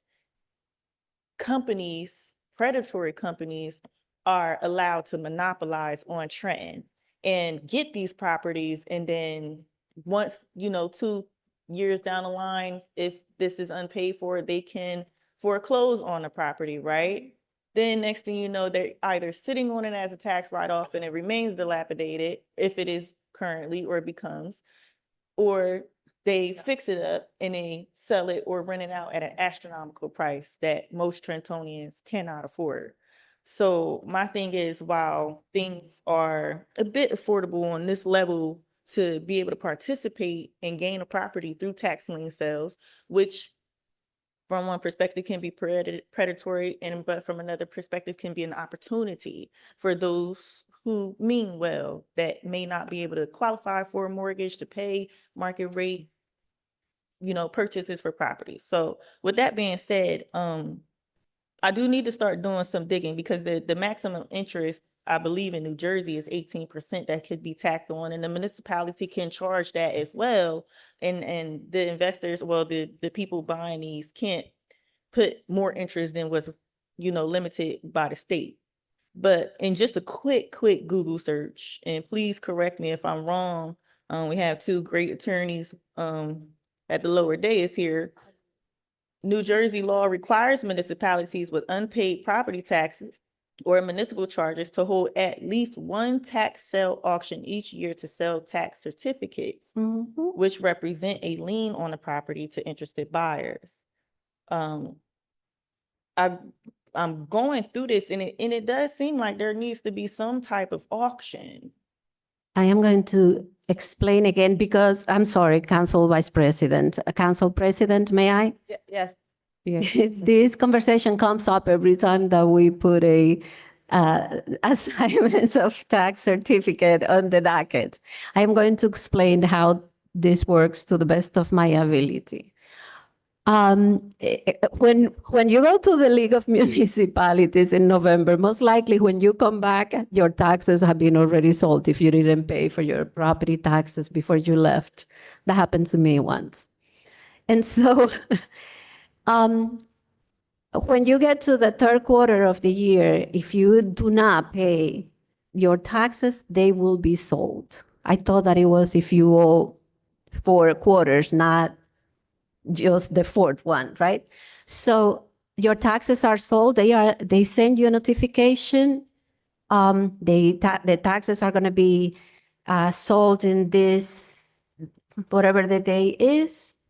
They put it in the newspaper. It's really embarrassing when you see your name there that your taxes are being sold. Somebody buys it for profit, right? And usually the city will accept the person who will charge the lowest amount percentage in those taxes, correct? The maximum, as you mentioned, is 18%, but it's competitive. So let's say that my taxes are sold to the council president for a 10% interest rate. But now we need to, she's going to make those payments in those taxes. in those liens, correct? The city doesn't want to wait for the council president to make those payments. So I am going to sell it to council vice president because I'm going to get all the revenue now. It really doesn't affect me. It's the same amount of, it's the same interest rate. It's just that I am getting the money. Now, if you do not redeem your tax certificate as a property owner, then you have a problem because your property is going to be foreclosed on. But it's going to be foreclosed on regardless of who has the tax certificate. It could be the city is going to foreclose on it. It could be a second party, it's going to foreclose on it. It's going to be a third party, it's going to foreclose on it. That's a point of clarification. The other thing is when council vice president refers to predatory companies like this one, I want to correct that. We do not have any evidence that this is a predatory company, and I don't want to admit that because that would be admitting wrongdoing, and there is no wrongdoing in this process. This is just following the statute as it is. That's it. We good with that? Any other questions? I would like to roll call this. That's fine. Roll call, Mr. Garcia. May I ask one quick question? I'm sorry. Councilman Williams. Thank you. So B.A. Richard, just real quick. So since we have 3 companies that have more than a few, including one has 35, they individually chose to purchase those certificates. They were not packaged as a group to them. Am I correct? No, when you put the publication, individuals said, I want to purchase this, that. If you see there are also small companies buying a tax certificate for $800 and some. So I guess that just how much money you have in your pocket, that's the amount of certificates that you're going to purchase. But from the city side, we don't put them together in a package. No. Okay, that's why I just No. make sure, because some folks in the public might think that. Thank you. Yeah, no. Thank you. Councilman Frisbee. Just one quick question. Sure. If this is not passed, can you explain what happens then? We will have to reduce our revenues, our expected revenues, or our forecasted revenues by the amounts included there. Thank you.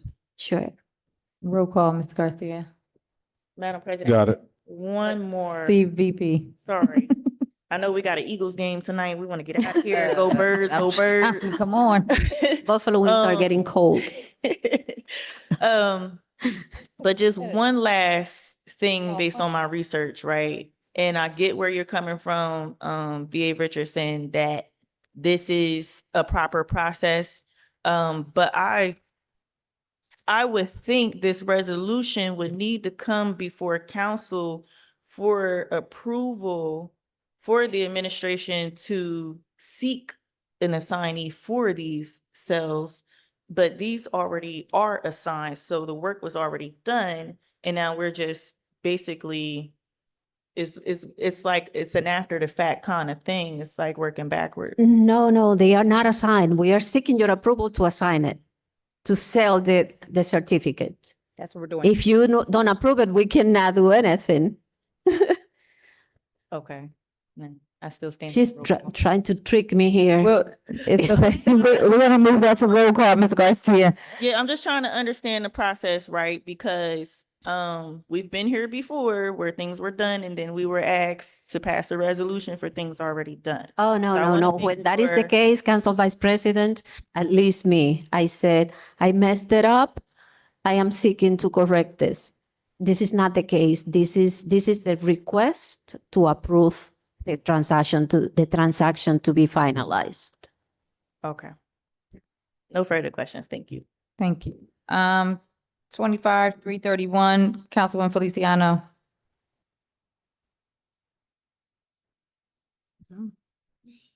Thanks, Council President. You're welcome. Just a quick question. How much is the grant amount for this? Do we know? I'm looking for the ordinance. Thank you. 331? Yes. That was supposed to be added. Oh, this is DOT. Yes, this is one of those proposals that we really don't know the amount of money that we are going to receive. This is one of those DOT proposals, grant proposals that we submitted, but we really don't know what is the amount. Okay, I know we've done that before. Yes. I just was curious. Thank you. Yes, Okay, thank you. consent. Thank you. And 25-333, Councilwoman Feliciano. Thank you. And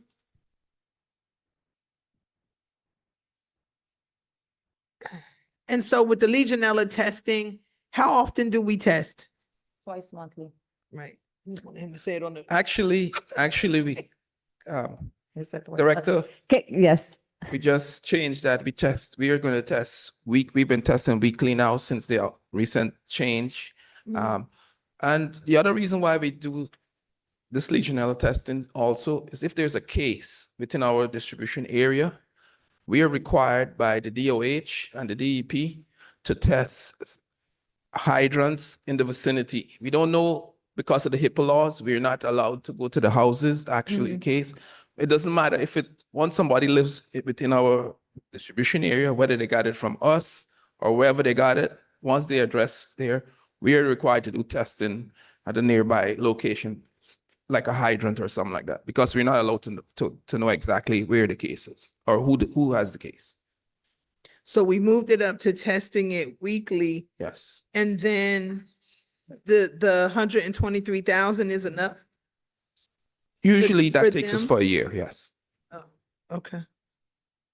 All right. And is this the company we always use? We use this company quite often, yes. Okay. All right. Thank you. I think we had another. No, thank you. Councilwoman Feliciano asked my question. Okay. Appreciate that. Consent. Thank you. And 336, Councilwoman Williams.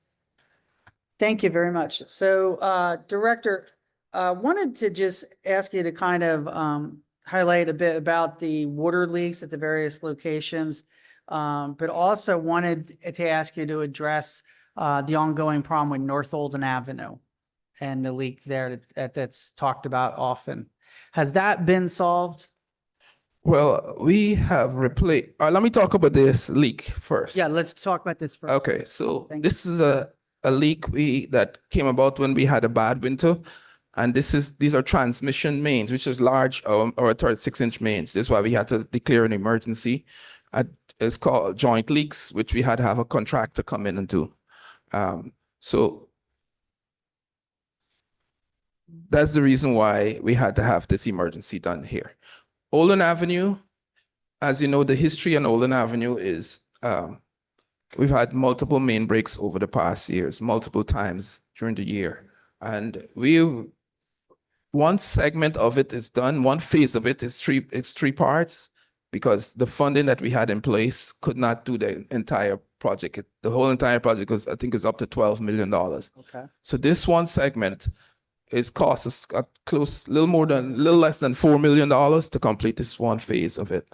And we've also installed a pressure chamber that should help us relieve any existing pressure that may cause the break. So hopefully that will hold us for a while we do the other phases. Okay. And if I ask you, how long on North Olden, how long is the stretch of the road that we're talking about?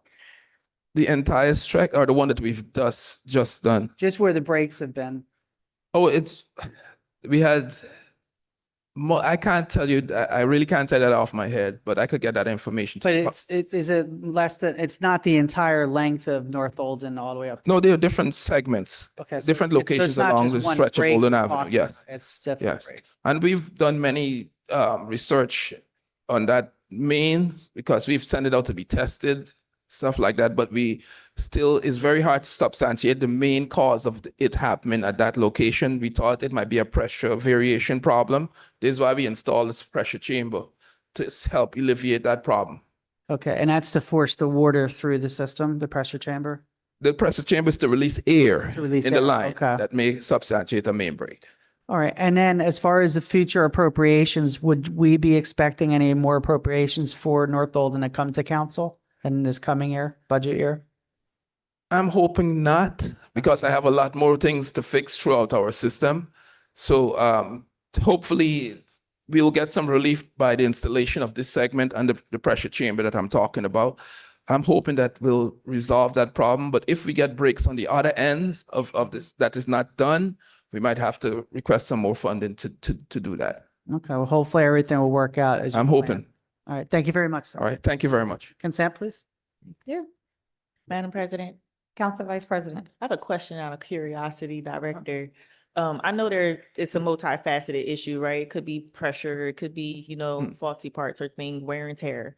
But has there been any type of consideration as to those big trucks going up and down Odin contributing to Vibration is always a problem within any utility. So I don't know if just trucks, because most of the times we get those main breaks is maybe 1, 2 o'clock in the morning hours where there's very little traffic going that way. So, but vibration on the whole could substantiate main breaks. Okay, all right, thank you. And there's no way to maybe insulate from the vibrations? That's a difficult one. No, I don't think so. I wish if there was. Okay, All right. thank you. Thank you. Consent. So we go with consent? Thank you.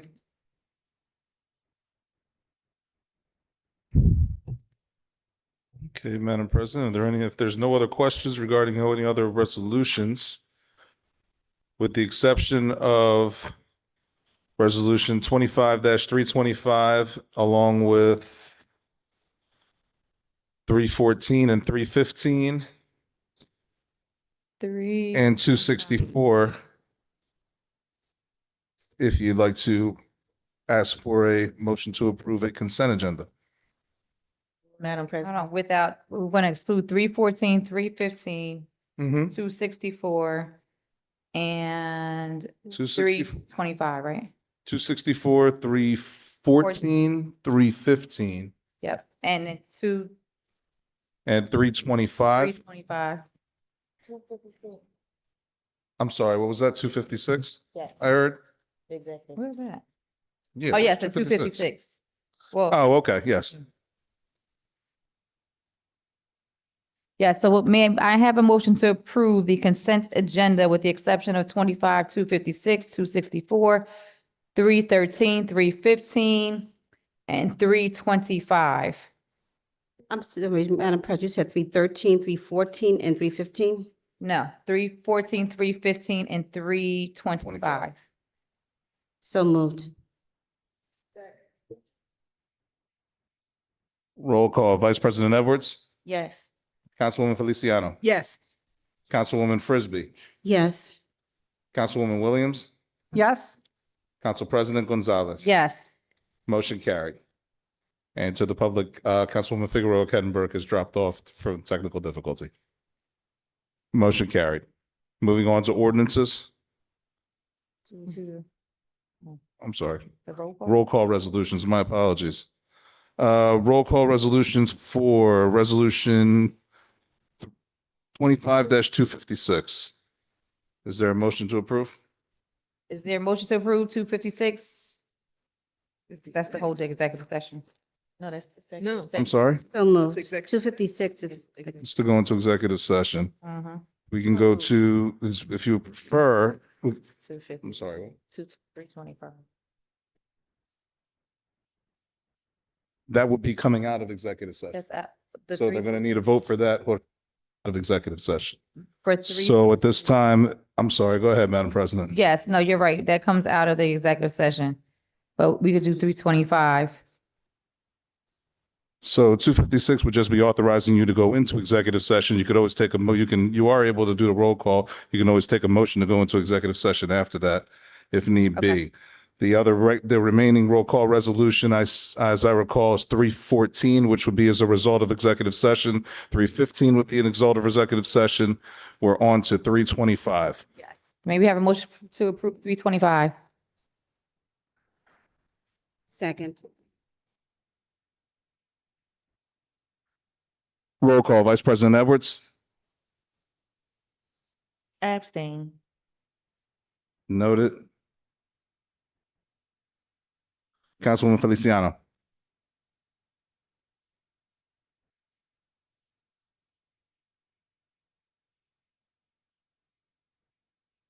No. Noted. Councilwoman Frisbee. Yes. Councilwoman Williams. Yes. Council President Gonzalez. Yes. Motion carried. And from there, Madam President, if you'd like to ask for a motion to approve Resolution 25-256. May we have a motion to approve 25-256? So move. Second. Roll call. Vice President Edwards. Yes. Councilwoman Feliciano. Yes. Councilwoman Frisbee. Yes.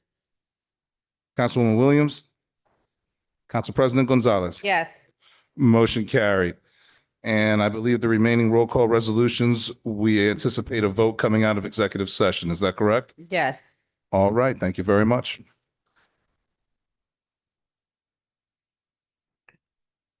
Ordinance first reading.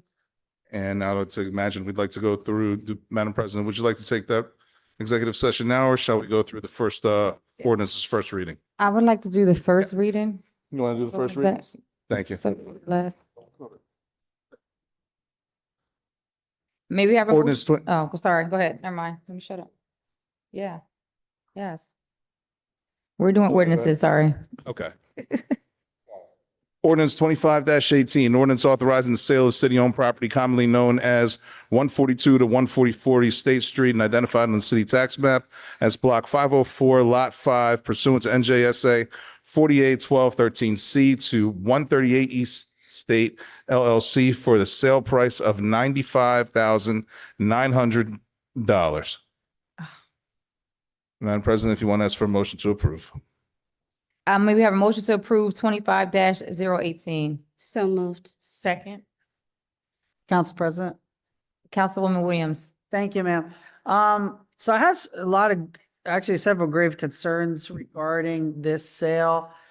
This happens to be the parking lot next to City Blue over on East State Street, which there is very limited parking along the streetway for the other businesses. And I know we have lost some businesses along East State as it was. But I don't think through our economic subcommittee that any issues were necessarily resolved or information gleaned on what would happen with parking for the businesses are downtown that may or may not be struggling as it is, trying to get customers to come and be able to park because there are some garages nearby, but are limited pay garages. There's also limited kiosk in that area. And additionally, I am concerned about development there when there are other properties by the purchaser, which it is questionable as far as how they're treating those properties already in our city. So I would like to find out more about, what's going to happen for, the businesses that are there, the limited parking. I believe it's under 20 spots, but it was being used. Unfortunately, like I said, we already lost businesses downtown. We're trying to create more business downtown. I know we need residential development. But these are really unanswered concerns. And, some of the other properties, like even Trent Center West, there is a property owner there that owns a property in between that we have an open pathway for vagrants to come through, and that's a senior area. And I'd like to see if that get resolved before I have confidence on what's going to happen for anybody else downtown.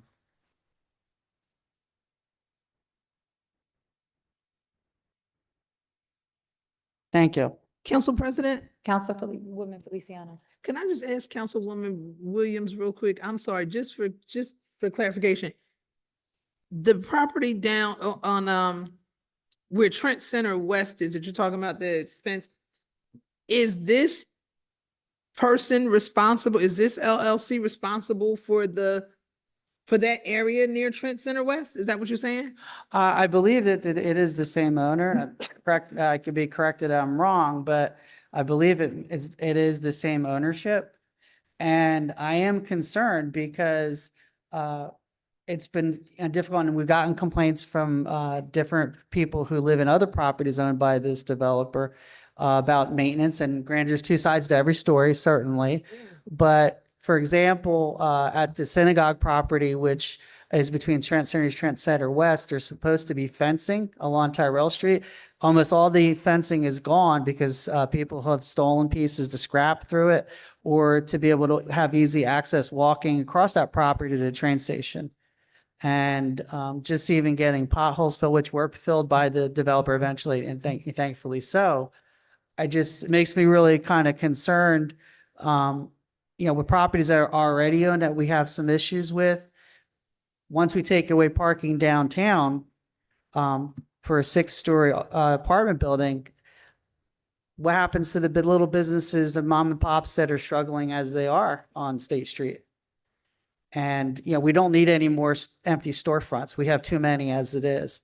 And I'm not saying penalizing somebody who wants to put more residential housing is the way to solve a parking problem, but I don't feel any confidence that this has been fully thought through. I haven't heard any commitments on to make sure that parking is available to the small businesses on State Street. And I'd like to hear about that before I'm asked to vote yes or no on this. I think that's fair. But I just like to get some more answers, some more information, ma'am. But thank you for asking that, Councilwoman. Thank you. Good. Council Vice President.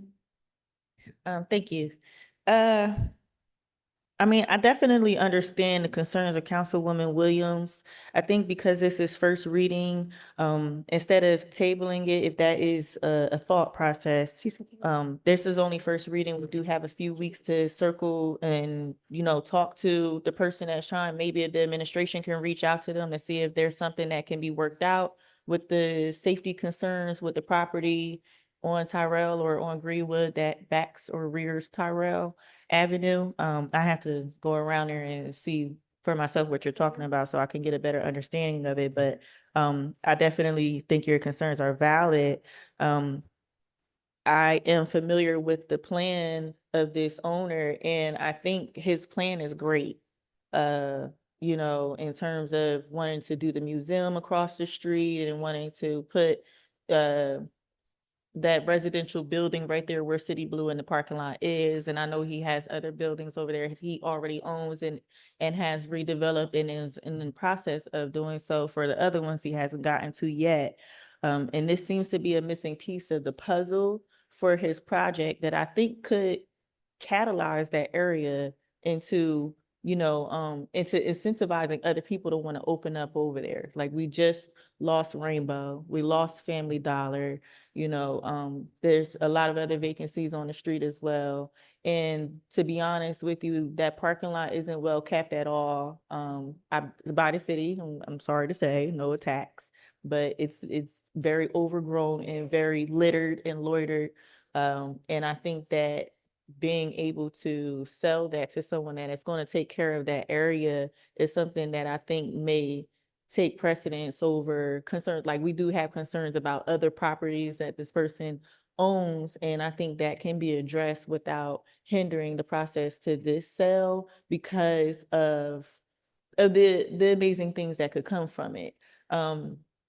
I'm not sure if the administration has anything to chime in on this, on whether they can reach out to the buyer and ask that the situation on Greenwood and Tyrell be addressed. And also with the parking issues that Councilwoman Williams had addressed, this owner owns a lot of those surface parking areas that are just 50 feet to the right on the 200 block of East State Street. And whether he can say for sure he'd be willing to accommodate the loss of this, it's about 12 to 13 or maybe upwards of 15 parking spaces in this lot. Would he be willing and able to accommodate the public who are using that parking lot in his private parking lot, or maybe even in the garage that's across from the post office that's right here on this little side street. I don't know the name. I'm pointing in the wrong direction. On the side street right here in the back of City Hall. If that's an option and people could be redirected to use that, because it is very underutilized. Okay, thank you for that. All very good questions, concerns. I agree with your comment that rather than table it, since this is only first reading, we proceed. We will go to the buyer and ask him to be available for the next meeting when you're going to do your second reading and second vote, and ask him to be available to answer any of these questions. If you want to form your subcommittee in the meantime as well, and pose questions at that venue, I'll also approach him and see his willingness to do that. But at a minimum, I think, the public deserves the answers to the questions that you're raising. So I certainly will urge him to be available for the next meeting for second reading before you vote to pass it. No, thank you, Mr. Beach. I just wanted to add one thing, if I could, Council President. I appreciate that very much, Mr. Beach, because you really need to, there needs to be some kind of a confidence engendered that this property will be serviced well, be taken care of well, but also we need to uplift all the other properties in the other neighborhoods that aren't downtown. And that's where there's a huge disconnect, it seems to. Yeah, it's if you have another property in another neighborhood, it might be a rougher neighborhood for the moment, but you still have a responsibility to do what you can to help make sure that folks are protected. And that's where I'm coming from, my concern, let alone making sure, unfortunately, as my colleague, Councilwoman Edwards mentioned, we lost even two national, chains, Rainbow and Family Dollar. And while they're not, the same as having, a Lexus dealership or anything like that, they were important to the people downtown. It gave them more venues to purchase clothing, purchase bedroom items, personal items, and so forth. And now they don't exist. Well, But thank you. sure you'll take the opportunity to share those concerns with him when he's here. I know, I definitely plan to, but I just hope that the administration could also allay these concerns strongly. Well, I mean, Thank you, sir. these are private, contractors, so.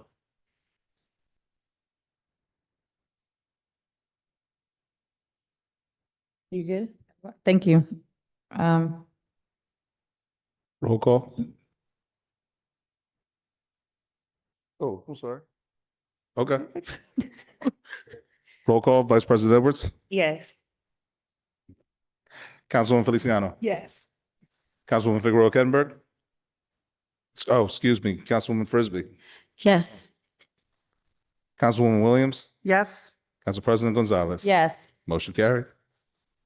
Ordinance 25-019, ordinance authorizing the sale of city-owned property commonly known as 38 Ward Avenue and identified on the city tax map as block 25702, lot 22 pursuant to NJSA 40A1213B5 to Carmen Soto for the sale price of $1,000. Maybe have a motion to approve? So moved. Second. Roll call, Vice President Edwards, Yes. Councilwoman Feliciano, Yes. Councilwoman Frisbee, Yes. Councilwoman Williams, Yes. Council President Gonzalez. Yes. Motion carried. Ordinance 25-024, ordinance authorizing the sale of city-owned property commonly known as 1047 South Broad Street and identified on the city tax map as block 17901, lot 12 pursuant to NJSA 481213B5 to Yoni J. Vasquez for the sale price of $1,000. Maybe have a motion to approve? So moved. Second. Roll call, Vice President Edwards, Yes. Councilwoman Feliciano, Yes. Councilwoman Frisbee, Yes. Councilwoman Williams, Yes. Council President Gonzalez. Yes. Motion carried. Ordinance 25-27, ordinance authorizing the sale of city-owned property commonly known as Houghton Avenue and identified on the city tax map as block 22402, lot 33 pursuant to NJSA 481213B5 to Valoranus Trianataphilos. Yeah, for the sale price of $5,000. May we have a motion to approve? Just approve, please. So moved. So moved. Thank you.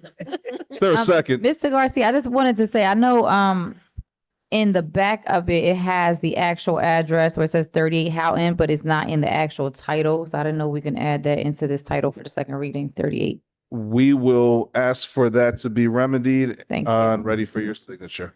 Gracias. De nada. Can I get a second? Second. So we did. It was Who was it? Frisbee and Feliciano. So Frisbee and then the second was Feliciano. Yes. Thank you. Roll call. Vice President Edwards. Yes. Councilwoman Feliciano. Yes. Councilwoman Frisbee. Yes. Councilwoman Williams. Yes. Council President Gonzalez. Yes. Motion carried. Ordinance 25-69, an ordinance amending chapter 146, Article 5 of hours of operation to further restrict the hours of operation for business establishments located in non-residential zones and remove certain exemptions. May we have a motion to approve? So moved. Second. Madam President. Councilwoman Frisbee. And I'm So, Madam President, I am not really in agreement with this. I don't feel that we should make all the changes. I do believe that we should make changes for our entertainment district. But I don't think that everyone else should be penalized. I just think we need to, that my thoughts are, we need to really reconsider restricting this to the entertainment district. Thank you. No problem. I actually agree with that. I know we already have a current ordinances that, an ordinance that is already in place. And I would say if we could just amend that ordinance to reflect the entertainment zone and then discuss those hours as opposed to changing it for everyone, my opinion. Councilwoman Williams, you have something? Oh, I'll let Mr. Beach speak first, please. I think council may be misconstruing the purpose of this ordinance. okay. So as it reads, the only real changes we are eliminating from the exceptions to the current hours of business that are permitted in the city are 24-hour diners and taking out businesses located within the entertainment district as exceptions. So those two exceptions have been stricken, or that's the proposed amendment. Okay. And with that, Madam President, I withdraw. I'm in Me- agreement. Yeah, I was gonna say the same thing. Except, yes, thank you, Mr. Beach, for that clarification. Council Vice President. Council President, I still have Oh. a question. Oh, Thank you. Sorry. But while Mr. Beach, can you just succinctly, for the regular Trentonian, it's not knee deep in this issue as most of us are, can you kind of just give a little bit of a briefer, what kind of businesses will be affected and what actually is going to look like? Because there's a lot of stuff that is misconstrued out there, I believe, as far as, what type of businesses. This really isn't going to affect the average Trentonian. Am I No, incorrect on that? Councilwoman, I don't believe there is an existing 24-hour diner within the city at the moment. And then, if we are eliminating the entertainment district as, an exception to these business hours, that runs from the train station, I think, to Barrack Street.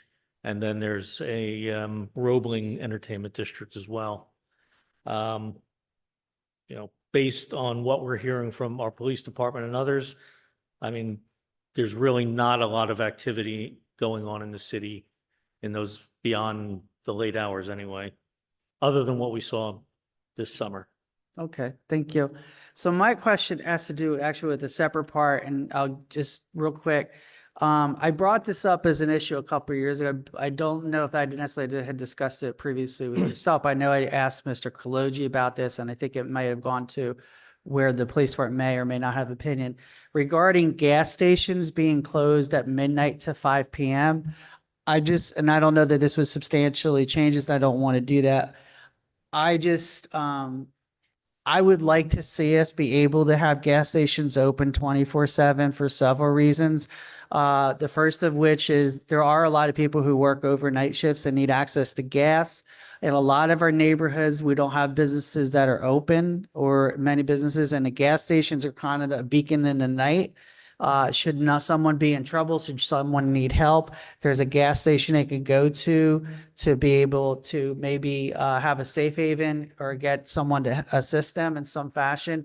But also, having lived in Louisiana, I lived in New Orleans, and have gone through where we had a hurricane. I know here we had Sandy, where people trying to get out in an emergency, in a natural emergency, let alone a man-made emergency, having access to gasoline to be able to go in a vehicle and be able to get out of the area, particularly if ordered, that's something you don't know when that's going to happen. And I think having our gas stations available in the situation of a crisis, I think we should already be having them open 24 hours. I don't see a reason to not have them open. And I'm sorry, may I interrupt you? Please. So the gas station exception that is in there is the same one that existed previously, and it does allow for 24-hour operations under certain conditions. So Okay. those conditions that are laid out there are the conditions that has already existed on the books. We didn't change anything about gasoline stations. So may I ask, so the conditions are that they would not be able to sell other items? That's my understanding, like cigarettes and so forth. They would have to act purely as a gas station overnight. But that's not listed here. There's a separate ordinance we have. I don't know, because here it says provisions shall not exempt the operation or retail portion of the business, which is primarily a gas station, unless the business owner can demonstrate they cannot reasonably operate the gas filling portion of the business without accessing the retail portion. So it sounds like they have to have a convenience store sort of portion or a way to sell other items besides gasoline, or am I misunderstanding that? Not really.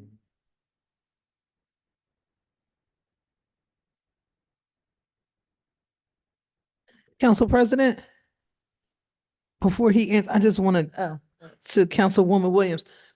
So I'm wondering if it's to help secure the funds so that the gas pumper, the person pumping the gas is not Gonna get robbed. having, Okay. having cash on them. So they have to access the retail part, not to necessarily sell items, because we had a situation, as Council Vice President was reminding me, where there was a location that would be open, and there was a lot of ruckus that was happening. So you're supposed to be selling gas, but then they're inside, and then a whole lot of stuff was going on. I think that that's what that would mean. I think the police director could probably, if chief of staff couldn't get to it, could explain maybe the rationale behind why they would need access. I think it's just dealing with the cash and stuff. They don't want, if you're open, then you could be a target. So I think, I don't know though. I'm not professional. No, I thank you. I appreciate it, because to me, and I'd love to hear more, if it's just even just credit card, debit card sales from Right. 12 to 5, I think that's sufficient, just so there's a way for people to be able to have access to gasoline if they need it. But also it does create a live business. Steve Wilson, Police Director. We do have problems at gas stations that are open overnight or into the late night hours. One is near one of our high schools. And the problem is there's not a lot of people around. There are gas station attendants with pockets full of money, and they tend to be victimized a lot. So I kind of agree with this ordinance and to include gas stations because they are often targeted for violence and robberies. Okay. There's one on Southern Street. There's another one, Calhoun and West State Street, same thing. Sunoco on 29, they have these issues because they're open so late. Okay. And then Crimes- restricting sales would be difficult, I would imagine. And on it will be. cash. And those are crimes like this are crimes of opportunity. It's late night, no one's around. Now's the time when I'm going to come in if I have ill intentions to do something wrong. Okay. Madam All right, President. thank you. Council Vice President. I did have a comment on that, and, I do understand the ordinance, and I understand what's going on around the city with the violence at a lot of these convenience stores located at these gas stations. But I have yet to witness anyone with an off-duty police officer at any of these locations. And if my memory serves me correctly, I do remember we called the gas station the AM PM. If you're a Trentonian, you know the AM PM. Across from Trenton High, and the Luke Oil, well, it used to be the Luke Oil across from there. There was a lot of violence during the gang time days back in, the early 2000s. And then I think maybe somewhere around 2012 or so, the gas attendant at the Luke Oil was shot. Now he works out in Ewing by the airport at that Luke Oil. He was moved from that location. So there are a lot of things going on, but I do want to point out, to my observation, there was no off-duty police officers at those locations, which may have been what created this ordinance amendment to begin with that we're looking at now. However, I think that, the police officer definitely knows better than us whether crime has died down or not. But I think having an off-duty police officer is what really needs to be enforced, because, oftentimes if someone is traveling overnight, working third shift, going to the airport at 2 o'clock in the morning for a 6 a.m. flight, they have to stop and get gas. Every single time I've caught a 6 a.m. flight, I've had to gas up out of town. So out of town businesses are benefiting from Trentonians, and businesses here are not able to benefit because ordinances like this restricts them, which restricts their income and everything else. So if they had more income, they'd be able to afford an off-duty officer. So it's like, food and things like that is essential. Gas is essential. Gas stations were permitted to be open during COVID and things like that. So economically, it makes sense for them to be open because Trenton is a food desert. A lot of these gas stations serve hot food and things, and other type of perishable items that you need. So I would like, and maybe it's not a tonight thing, but I would like for us to revisit that down the line, maybe after polling some of the gas stations who have those retail or convenience stores, and see if they are looking for opportunities to be open 24/7, and see if the police department would be able to work with them on getting an off-duty officer so that we can, build our city up and provide more resources for our residents so that they don't have to always go out of town for essential items. I also want to go to page 1 of this ordinance amendment under section 1 in the second paragraph. If Mr. Beecher or someone can provide clarity on this, I see in the first whereas it's saying that, the general, where does it go? Establishes located within the city to be open for business or invite or permit access by the general public until 2 a.m. poses a significant risk to public safety and quality of life. Not every establishment has that significant risk and public safety issues. But I also believe that with partnership with the police department and administration, these establishments that are having issues could see some type of resolution if there's a partner. The lack thereof has allowed things like what has happened outside of these walls to go rogue and turn left very quickly.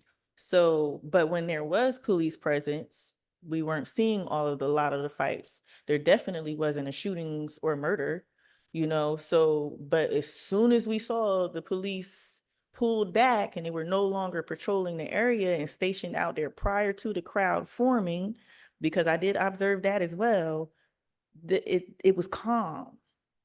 So with that partnership with police presence and things, whether the establishments would take on that cost, but the partnership with the city being able to patrol the areas irregardless of whether they hire police officers or security or not, needs to happen.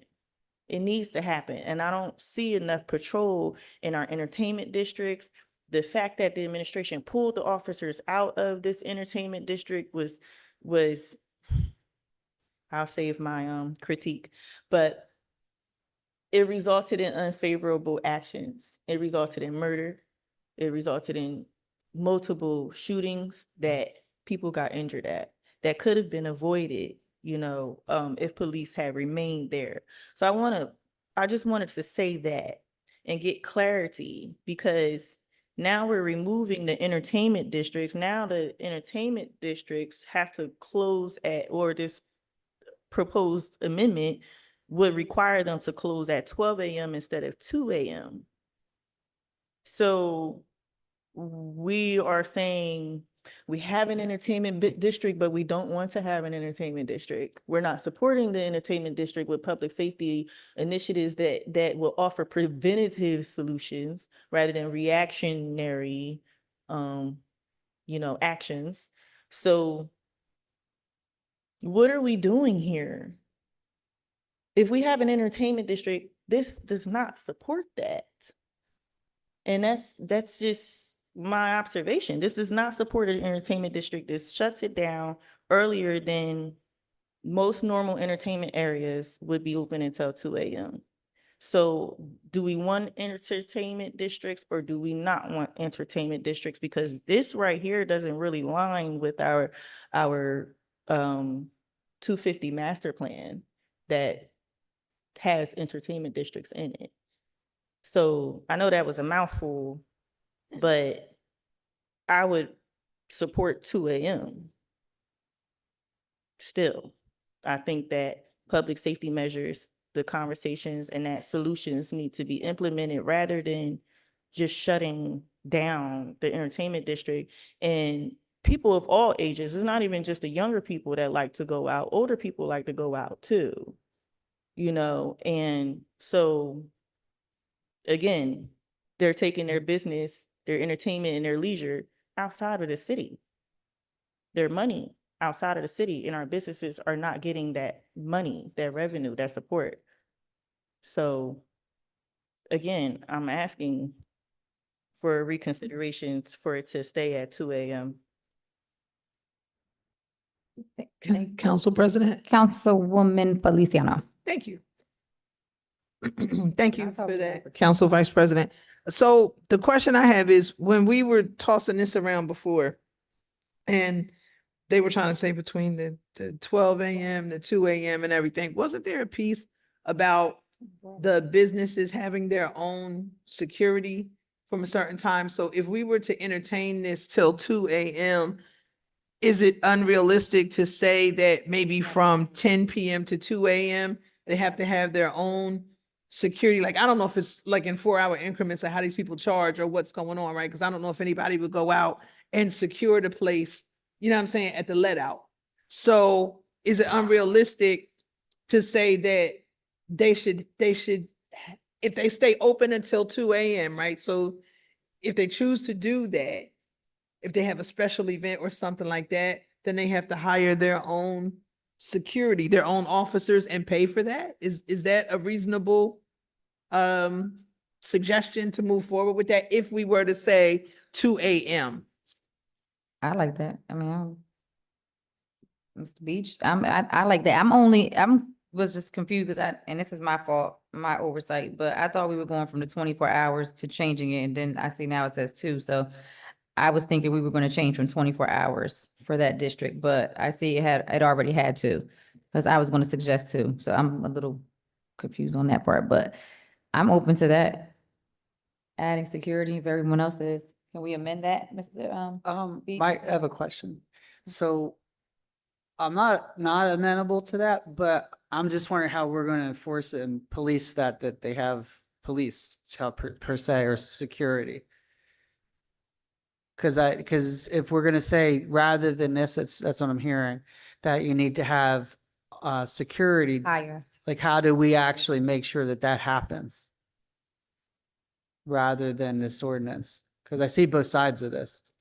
And I think that's a great point, but I just wonder how we actually, as a mechanism, can ensure that they will be having security and for the amount of time that they're supposed to have it, and at the qualified security. Council President? Councilwoman Feliciano. So could it be where we say you shut it down at 12, but if in the case where you want to have a special event where you would stay open until 2, you have to notify or show the police something that says that you have your own security, like you had, like almost like how they get permits when they want to have certain events or something like that. It's not that they have to pay the police to say we're doing this. They just have to complete forms or papers or send a flyer. We're doing this. This is the company that we've hired. This is the company that will be there, you know, so on and so forth.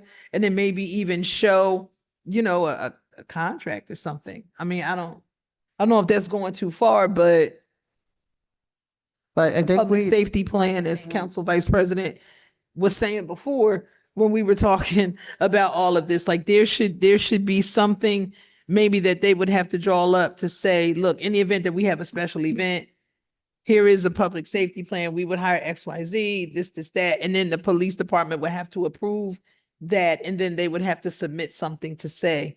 I know that those are extra steps, but if, to your point about if we want to extend it and let it be that time, then if they really want it, then they just have to do it. No, I thank you, Councilwoman, because I think that's a good idea. It's almost as if like they're actually going to be putting forth a security plan.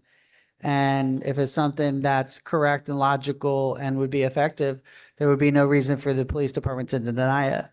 Or the police department could state the criteria that would have to be met in the plan. Yes. And then say, you must have X, Y, Z, blah, blah, blah, blah, blah. And then they have to show them that they have it. And then we move from there. I don't know if that's something we should ask the police director, if that's Now's the doable and time. okay. But I mean, we want to be respectful of what we're talking about, because we're trying to figure this out. So Council President, can the police director answer? Because I was gonna say either him or even Garcia too, because it's a business license, like would they bring it to you and to the police? Can we just, Yeah. can we have some input from the police director and then from Mr. Garcia about the impact of what's being discussed up here? Thank you. Okay, Steve Wilson, Police Director. I think we would be hard pressed to have a private business provide their own security, because the problem I see with that is because you can hire Joe Donut Security Service and then one of the better ones. And that would have to be addressed. The other thing is, sometimes the private security that's at these different premises, they really don't have any authority except their presence to stop things from happening. And they end up, if there's an issue, just calling the police anyways to handle it. For certain events that occur during regular hours during the day, they would get a permit from the city. They would also get a permit from the police department, and the police department said, how big is your venue? You got to have X amount of police officers there. We can't, I don't think we can like force them to do that. Like even with the gas station thing, there was some gas stations that did hire extra duty officers, but I can't solicit that. That's not kosher.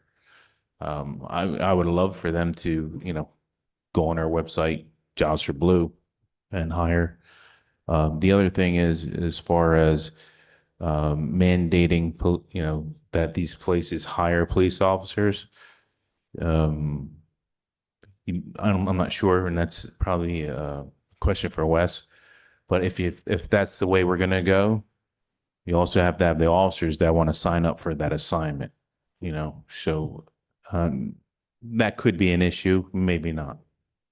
But right now, I think the last one that did used to hire us just at a gas station was New York and Old and the Exxon, and I can't afford that anymore, was kind of the thing. So there's monetary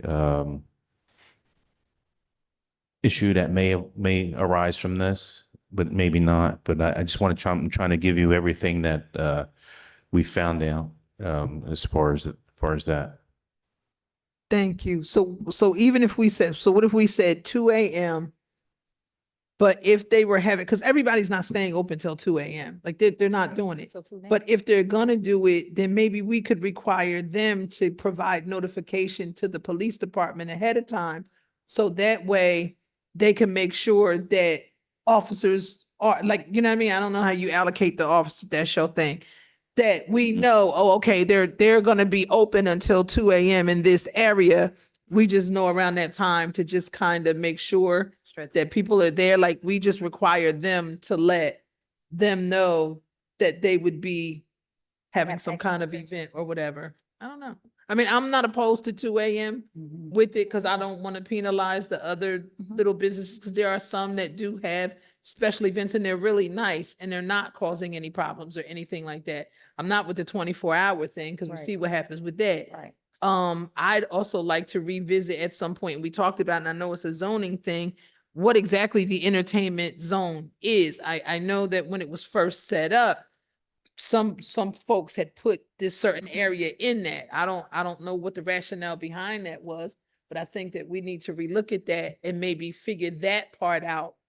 And that will help with some things as well. I'm not opposed to the 2 a.m. Neither am I, but that is a good point, Councilwoman Feliciano. To my understanding, that is something that is being worked out as far as the entertainment zone and what's in it. Director Bridges, I believe he wanted to chime in. Yeah, I just wanted to talk a little bit about the thought process behind this. So understand that everybody is fully in support of having a robust entertainment district. If you actually look at the ordinance, those establishments that are selling alcohol that are more apropos to being open till 2 a.m., they are permitted to stay open till 2 a.m. Those other businesses, they can be open in terms of food prep, in terms of baking, in terms of preparing for the next day, but they cannot be open to general public. And the reason for that was I don't see a need, administration not see a need to have folks that were not operating a club, restaurant type atmosphere to be open beyond 12 o'clock. If this council will also recall, we had a parallel ordinance requiring certain gatherings over a certain amount to be required to hire off-duty police officers. With respect to the colloquy about just assigning a police officer to these establishments, that we would be really criticized for that if we were to take one of our officers or a couple of our officers and essentially assign them to do security at a private event. That would have to go through Jobs Blue for a couple of reasons. Number one, there's negotiated rate, but also there's also some indemnification and protections. God forbid something should happen while they are providing security there. So I just give that background. This council's will to do and revise this as they deem appropriate is always up to this council. But the thought process for this was allow those businesses who are more in tune to and more consistent with entertainment after midnight to allow them to stay up until 2 p.m. and to allow any other gatherings that are going to be 50 and more to require police presence. I understand council's thought process with respect to maybe one-off gathering events, and maybe there can be a special application process for that. I think that's a positive suggestion. And like I said, I just provide that for council's benefit so they understand the thought process as to why this came about. And obviously to confirm that council can revise this however they deem appropriate. Council Vice President? Councilwoman Williams. Thank you. So given Mr. Bridges' explanation, that does jibe with, what we're looking at here. I'm going to say I'm going to support this as we can refine it. I think the special one-off idea is a good one, particularly as we get, for New Year's and things like that. I could see particularly some venues wanting to do a special event. But the fact that the alcohol entertainment businesses are already covered to 2 a.m., I think this feels to me that we're good to go. But thank you, ma'am. You're welcome. I agree with that sentiment, but I wouldn't circle back to, the proposed removal of the entertainment district from the exemption list. And I would suggest that we not remove that entirely from the exemption list, but to limit the hours of operation to close at 2 a.m. And it's similar to the gasoline stations where it says under the requirements that they would have to fulfill one of the following requirements. Two of them, one of them says employing an off-duty officer between the hours of midnight and 5 a.m. as set forth in the Trenton City Code 2-5 8.2. And then the third one was taking other security measures as may be defined by the director of the Trenton Police Department or a designee. I think that we should kind of mimic that and put that under here, and instead of saying midnight to 5 a.m., put maybe 10 or 11 p.m. to 2 a.m. or maybe even 3, because some folk like to hang out at what we call the let out at 2 a.m. to the crack of dawn we've been seeing. But because this is exempt right now, they're allowed to be there 24/7 if that's the business's prerogative. But I think we should probably reconsider adding on those limitations rather than to remove it entirely, because that would cripple our entertainment district rather than support it. And if we can implement something like an annual public safety plan. So for example, we serve as the board of the Alcohol Beverage Commission, right? Or committee, whatever it's called. So annually, they have to come back and renew their licenses with us by July 1st every single year. If we were to implement a process similar to that, specifically for businesses that are operating as those type of venue hall spaces and clubs and nightclubs or lounges, to have to submit an annual public safety plan that has to be renewed, and we have a designated officer, like how we have an ABC officer for the alcohol beverages businesses, that can keep an eye on these type of things and bring to the council if there's any violations and any suggestions that he or she may have, to say, okay, they've been having shootings, they've been having all these fights. We would suggest that they need to close on, at a certain time for a limited amount of time until things die down and they start to figure out their security. We can get very creative with this, long story short. So I think instead of taking it off the exemption list entirely and restricting them to 12 a.m., let's say 2 a.m., with the requirement, once we iron it out, if we want to revisit that, to implement an annual public safety plan that they would have to submit for approval. But in addition to that, if we don't go that route, I would say alternatively, put in what it says under the gas stations, employing an off-duty officer between 11 p.m. and 2 a.m. or taking other security measures. They have to do one or the other. So, and in terms to Director Wilson's point, that the security officers could be, shady, they could be, things like that. But if we have requirements through the clerk's office where they have to submit licenses, certificates, and insurance, we can make sure they are a legitimate company. And if we have some type of vetting process, so they're not just making things up, they can say, oh, this person's a security company, but you actually have to have a license and insurance and things of that nature. And even if it could be an armed security officer versus an off-duty officer. And I'm saying that because we have been seeing lately, for the past couple of summers, the First Friday events, they are filling out permits and they are requesting and or paying for officers, and the officers are not signing up because it's voluntary. So they're leaving these venues, these events with 200 plus people with alcohol involved and cannabis and everything else unsecured. So the officers, it's optional. But if we say you have to have a licensed and secured and certified security company, that's an alternative solution to our issues with the officers. Also, it's expensive. You have to pay time and a half. You have to pay overtime to these officers. And that's not feasible for them to hire 1 or 2 or even 3 officers, depending on the size of their events. On an hourly basis, we're talking about, it used to be $70 to $80. And we're talking about $100+ now of fees per hour per officer. And that's not feasible for small business owners who are owner operators. They're not even to the level where they're bringing in enough revenue to stay home. They are operating the businesses themselves. That right there shows you as an indicator that they need the revenue. So we need to be able to find alternative creative solutions rather than to hinder these businesses. Thank you, CBB. I want to suggest, I know that was a lot. It was a lot, it's a lot, sorry. I do want to suggest, and I'm just throwing it out there, possibly tabling this to the next meeting and everyone can throw out their suggestions and let's work it out before coming back in public. Council President, if I may. Yes. I think this is the second time we've had this debate Mhm. with this ordinance. Why don't I agree to table this and allow council to put in whatever they want to put in and give us a final draft of what your final proposals are, so we don't keep doing this tennis match back and forth, because we've yes. had this discussion now twice. Mhm. So take it, finalize it, send it back.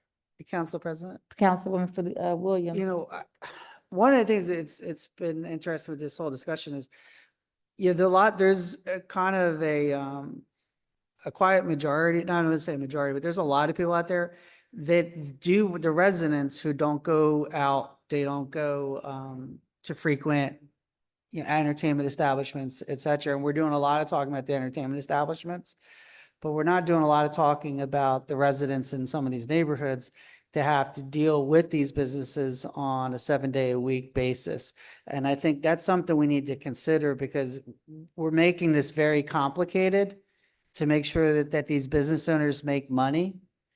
And that is important, but at the same point, our residents deserve peace of mind and peace of body. And that's how we got here in the first place. And I think, I don't want to say we're forgetting about that, but I think we need to strike a balance. There needs to be, obviously, we're protecting, the businesses that are going to be open to 2 a.m. But I don't know how many businesses we're talking about that would be affected by having to close at midnight to 5 a.m. to Director Bridges' point about if we need to come up with a resolution on our own or ordinance on our own regarding this, because we do need to have something that helps our residents be able to have a normal life if they live in an area that has an entertainment-based business, a bar. But yeah, we do have bars that are going to make money. They're going to draw customers. They're going to draw patrons. But we got here because what we had before wasn't working. And I'm not, in reading this and us discussing it, I think we're maybe making something much more complicated than it should be. And I think we should go ahead and vote on this rather than table it. And if it fails, then it's on us as a council to try to come to some way that balances our residents and balances also the entertainment-based businesses who want to be able to operate late, or any businesses that want to operate past midnight. And I don't honestly know how many businesses we're talking about at that point. Thank you. Thank you. Looking at the title, it does state to further restrict the hours of operation for business establishments located in non-residential zones. So I understand what you're saying, but I think this was geared towards the entertainment district and businesses that are not near in a residential area or considered a residential area. But I think that I agree with Mr. Director Bridges. I think we should possibly come up with our own if we want to see this change and add whatever language and verbiage that we want to see inside of that resolution or ordinance. So if anyone is in agreement, I would like to motion to table it. I'm sorry. Or to- Yeah, go ahead. Forgive me, Council President, I don't mean to interrupt you. It sounded like you were going to ask for a motion. You make a motion. I was just going to ask whether this item was pulled by anyone. Okay.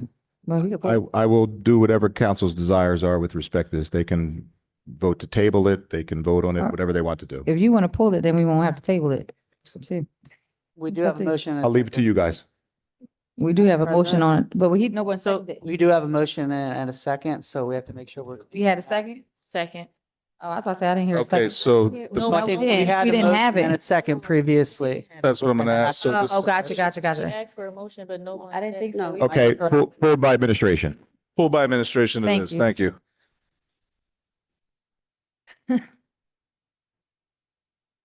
Ordinance 25-88, ordinance creating the position of Building Inspector Apprentice for the Department of Housing and Economic Development Division of Technical Services. May we have a motion to approve 2588? So moved. Second. Call Vice President Edwards. Actually, I had a question. I'm sorry, Mr. Garcia, Councilwoman Frisbee wanted to ask a question. Certainly.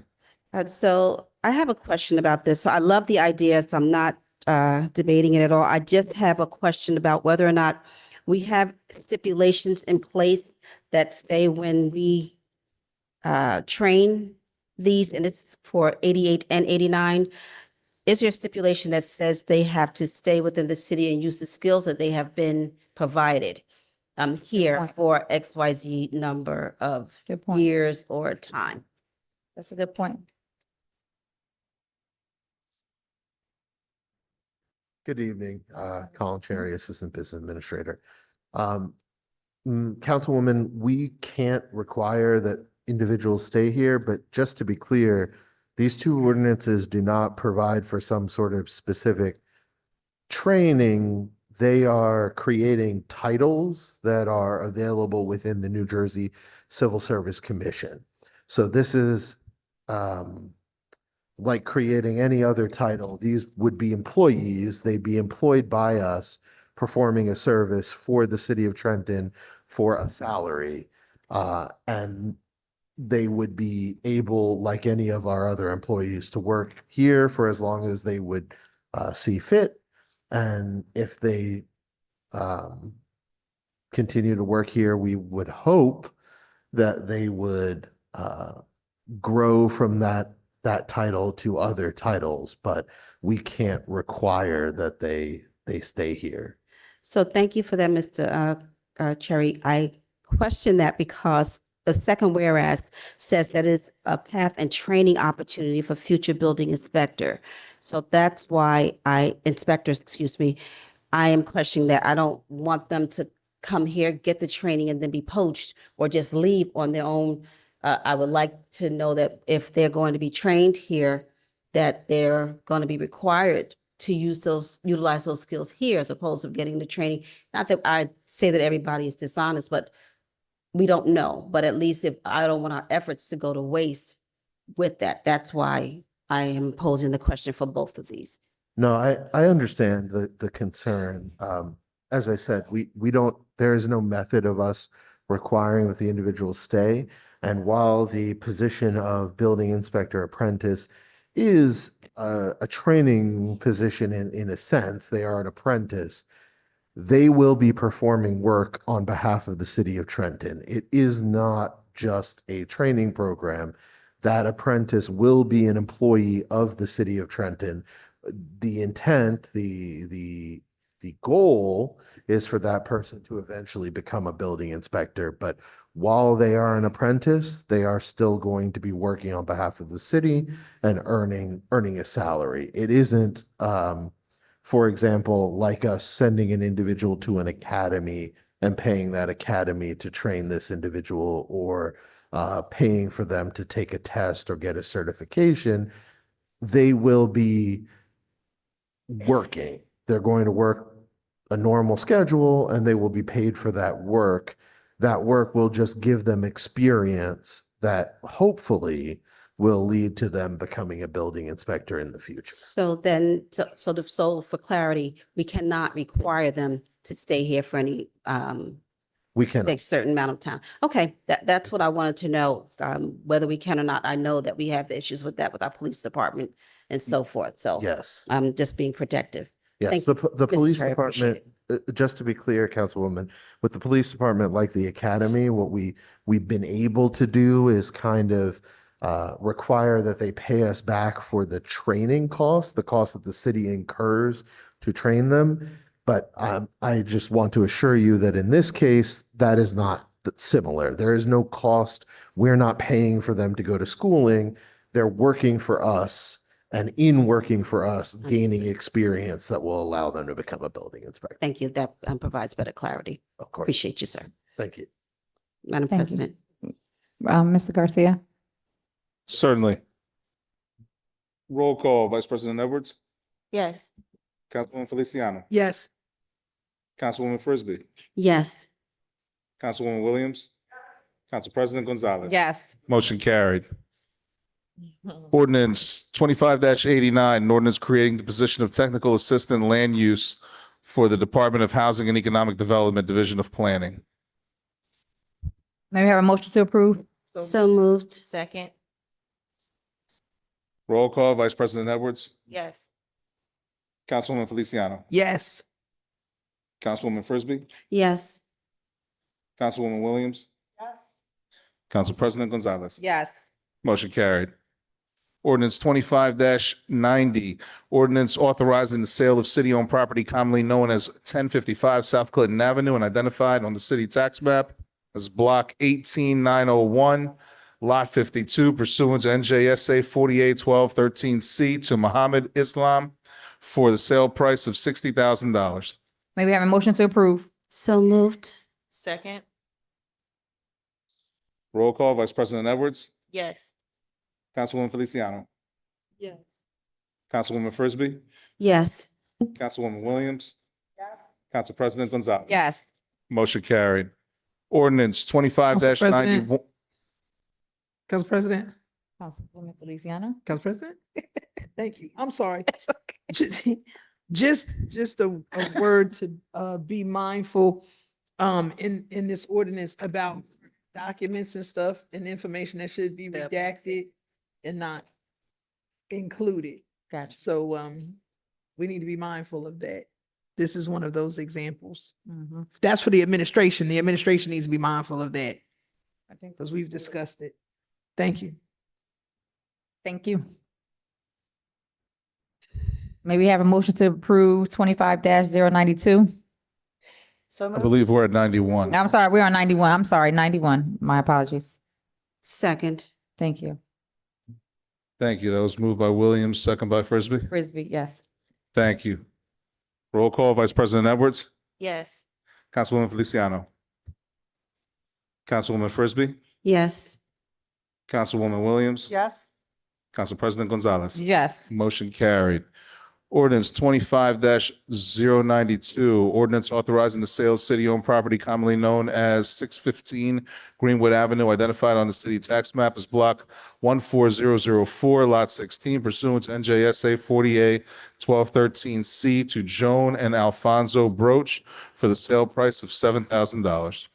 May we have a motion to approve? So moved. Second. Council President. Councilwoman Feliciano. So I have a question about this.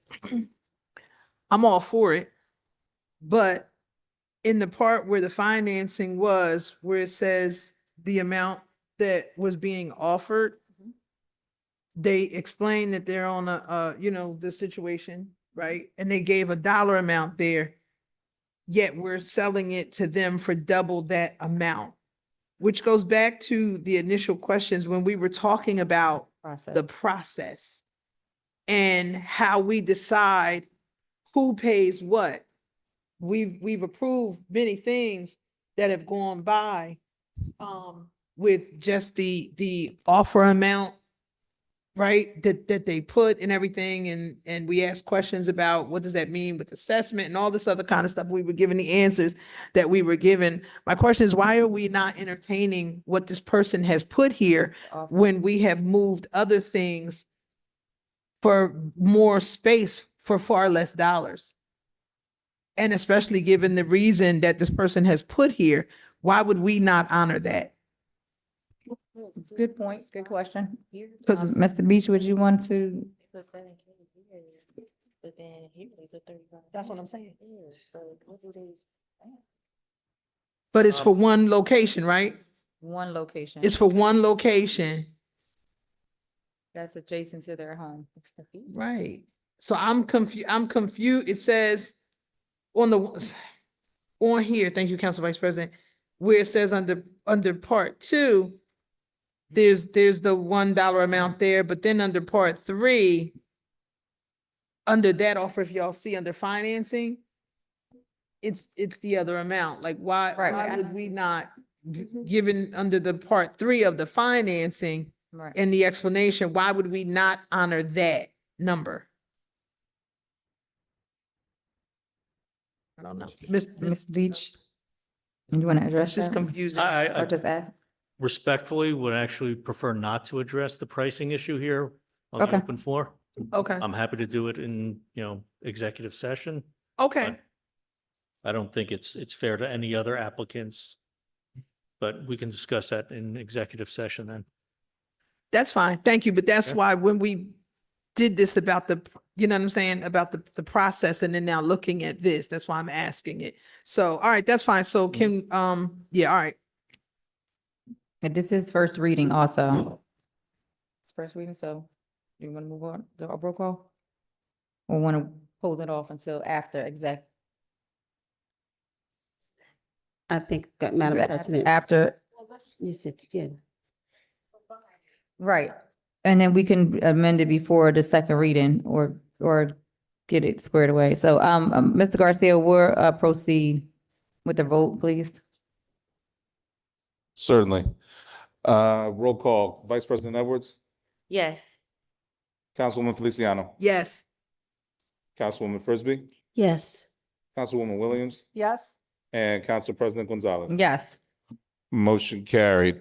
Ordinance 25-093, ordinance authorizing sale of city-owned property commonly known as 68 and 70 Evans Avenue, and identified on the city tax map as Block 8902, lots 21 and 20 pursuant to NJSA 48-1213C to Mario Zorilla and Engels Mejia for the sale price of $6,000. May we have a motion to approve? So moved. Second. Roll call, Vice President Edwards, Yes. Councilwoman Feliciano, Councilwoman Frisbee, Yes. Councilwoman Williams, Yes. Council President Gonzalez. Yes. Motion carried. Ordinance 25-94, ordinance authorizing the sale of city-owned property commonly known as 9 Fell Street and identified on the city tax map as Block 9003, Lot 42, pursuant to NJSA 48-1213C to Welvis and Sierra Tejada for the sale price of $5,000. May we have a motion to approve? So moved. Second. Roll call, Vice President Edwards, Yes. Councilwoman Feliciano, Councilwoman Frisbee, Yes. Councilwoman Williams, Yes. Council President Gonzalez. Yes. Motion carried. Ordinance 25-95, ordinance authorizing the sale of city-owned property commonly known as 44 Boudinot Street and identified on the city tax map Block 2602, Lot 22 pursuant to NJSA 48-1213C to Uwe Trivedi for the sale price of $5,000. May we have a motion to approve? So moved. Second. Roll call, Vice President Edwards, Yes. Councilwoman Feliciano, Councilwoman Frisbee, Yes. Councilwoman Williams, Yes. Councilwoman Gonzalez, excuse me, Yes. Council President Gonzalez. Yes. Thank you. Motion carried. Ordinance 25-96, ordinance authorizing sale of city-owned property commonly known as 51 Chestnut Avenue, identified on the city tax map as Block 13203, Lot 12 pursuant to NJSA 48-1213C to Paradigm Venture Holdings LLC for the sale price of $25,000. May we have a motion to approve? So moved. Second. Roll call, Vice President Edwards, Yes. Councilwoman Feliciano, Yes. Councilwoman Frisbee, Yes. Councilwoman Williams, Yes. Council President Gonzalez. Yes. Motion carried. Ordinance 25-097, ordinance authorizing the sale of city-owned property commonly known as 19 West Ingham Avenue, identified on the city tax map as Block 7002, Lot 6 pursuant to NJSA 40A-1213C to Tracy Syfax for the sale price of $3,500. May we have a motion to approve? So moved. Second. Roll call, Vice President Edwards, Yes. Councilwoman Feliciano, Yes. Councilwoman Frisbee, Yes. Councilwoman Williams, Yes. Council President Gonzalez. Yes. Motion carried. Ordinance 25-98, ordinance authorizing the sale of city-owned property commonly known as 535 to 537 Gladstone Avenue, identified on the city tax map as Block 28601, Lot 25 pursuant to NJSA 48-1213C to Lucindania Espinal Rodriguez for the sale price of $5,000. May we have a motion to approve? So moved. Second. Roll call, Vice President Edwards, Yes. Councilwoman Feliciano, Yes. Councilwoman Frisbee, Yes. Councilwoman Williams, Yes. Council President Gonzalez. Yes. Motion carried. Ordinance 25-99, ordinance authorizing the sale of city-owned property commonly known as 318 North Clinton Avenue and 320 Rear North Clinton Avenue, and identified on the city tax maps block 1701, lots 33 and 35 pursuant to NJSA 48-1213C to Ruby Betamit Gruyon for the sale price of $6,000. May we have a motion to approve? So moved. Roll call, Vice President Edwards, Yes. Councilwoman Feliciano, Yes. Councilwoman Frisbee, Yes. Councilwoman Williams, Yes. Council President Gonzalez. Yes. Motion carried. Ordinance 25-100, ordinance authorizing the sale of city-owned property commonly known as 112 Kyler Avenue and identified on the city tax map as block 27204, lot 6 pursuant to NJSA 48-1213C to Wendy A. Cabrera for the sale price of $5,000. May we have a motion to approve? So moved. Second. Roll call, Vice President Edwards, Yes. Councilwoman Feliciano, Yes. Councilwoman Frisbee, Yes. Councilwoman Williams, Yes. Council President Gonzalez. Yes. Motion carried. Ordinance 25-101, ordinance authorizing the sale of city-owned property commonly known as 75 Culberton Avenue and identified on the city tax maps block 14105, lot 7 pursuant to NJSA 48-1213C to Uberlin D. Cabrera and Arevalo F. Zalada for the sale price of $5,000. May we have a motion to approve? So moved. Second. Roll call, Vice President Edwards, Yes. Councilwoman Feliciano, Yes. Councilwoman Frisbee, Yes. Councilwoman Williams, Yes. Council President Gonzalez. Yes. Motion carried. Ordinance 25-102, ordinance authorizing the sale of city-owned property commonly known as 27 Hampton Avenue, identified on the city tax map as block 26402, lot 1 pursuant to NJSA 48-1213B5 to Diego Barrios for the sale price of $2,500. May we have a motion to approve? So moved. Second. Roll call, Vice President Edwards, Yes. Councilwoman Feliciano, Yes. Councilwoman Frisbee, Yes. Councilwoman Williams, Yes. Council President Gonzalez. Yes. Motion carried. Ordinance 25-103, ordinance authorizing the sale of city-owned property commonly known as 39 Terrell Avenue and identified on the city tax maps block 1701, lot 54 pursuant to NJSA 48-1213B5 to Ruth Rose Hawkins for the sale price of $1,500. May we have a motion to approve? So moved. Second. Roll call, Vice President Edwards, Yes. Councilwoman Feliciano, Yes. Councilwoman Frisbee, Yes. Councilwoman Williams, Yes. Council President Gonzalez. Yes. Motion carried. Ordinance 25-105, ordinance regulating commercial and business lease rent increases within the city of Trenton. May we have a motion to approve? So moved. Second. Roll call, Vice President Edwards, Yes. Councilwoman Feliciano, Yes. Councilwoman Frisbee, Yes. Councilwoman Williams, Yes. Council President Gonzalez. Yes. Motion carried. Ordinance 25-106, ordinance authorizing the conveyance of abandoned city properties slated for demolition to local developers as an alternative to demolition under the Neighborhood Redevelopment and Revitalization Program. May we have a motion to approve? So moved. Second. Roll call, Vice President Edwards, Yes. Councilwoman Feliciano, Yes. Hold on. Councilwoman Frisbee, Yes. Councilwoman Williams, Yes. Council President Gonzalez. Yes. Motion carried. And Madam President, those are all the resolutions I have at this time.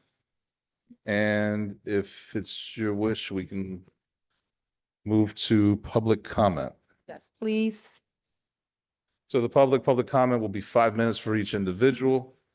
You may address any item that you wish. The council is not obligated to respond. Say that again?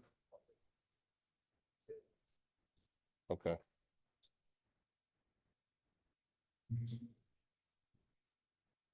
First person listed for public comment. Madam President, just so you know, I have, what is that? 12, 14 individuals listed. All right. 14. I heard you. Marcia Green Edwards. 14.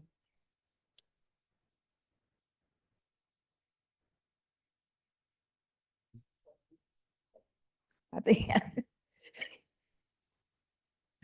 Finally, huh? Hi, my name is Marcia Green Edwards. With the Word Sanctified Church. If the situation wasn't so egregious, I would have been long gone because it's freezing cold in here. I wanted to pass some pictures around so you can have an idea of what this discussion is mainly about. And then I'll just give you some background information. Whom do I need to pass this to? Mr. Garcia or Mr. George, Jorge? She wants to give us pictures. Okay, thank you.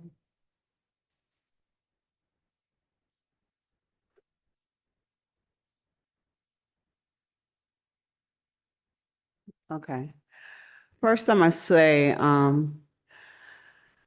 want to thank the Trenton City Council for allowing me to address you concerning this grave matter that is before you.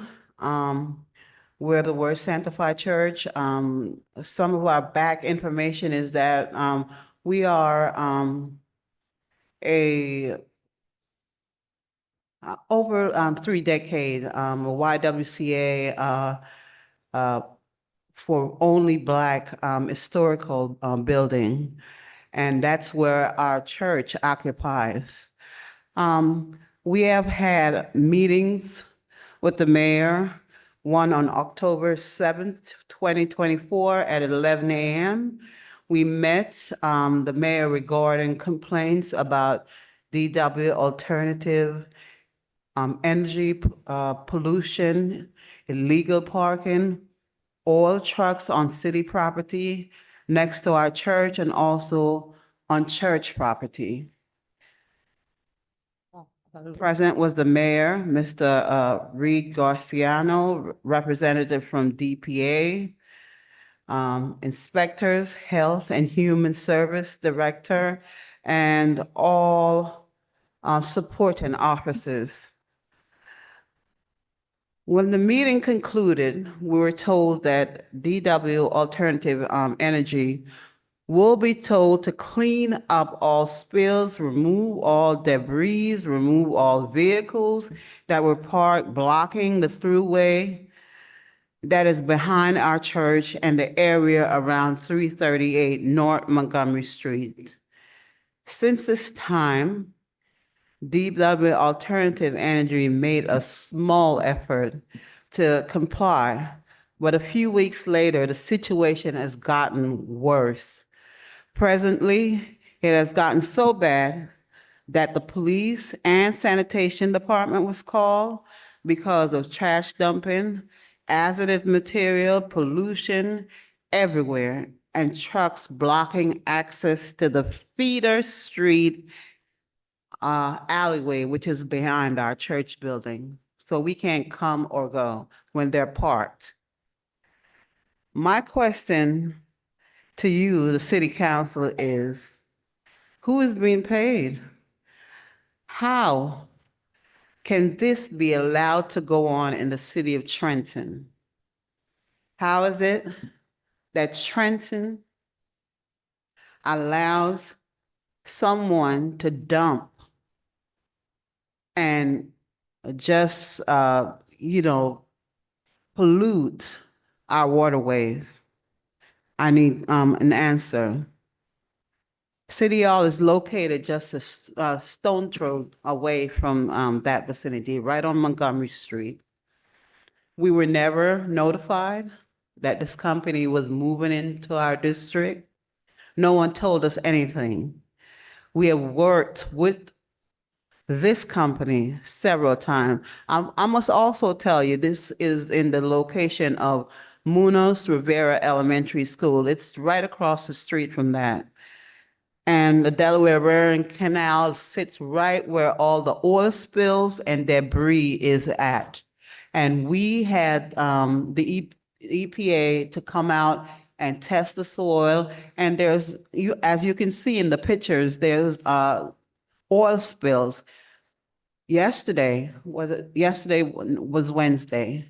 We pulled up to the lot where we usually park, and the truck is parked almost flush against the fence, and there was oil leaking out of one of the trucks.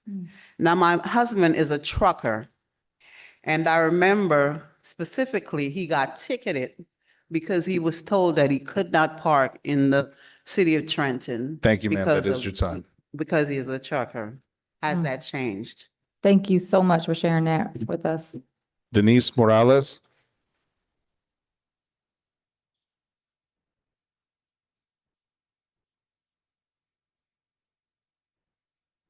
Hi, good afternoon to you, Madam President, and to the other board members.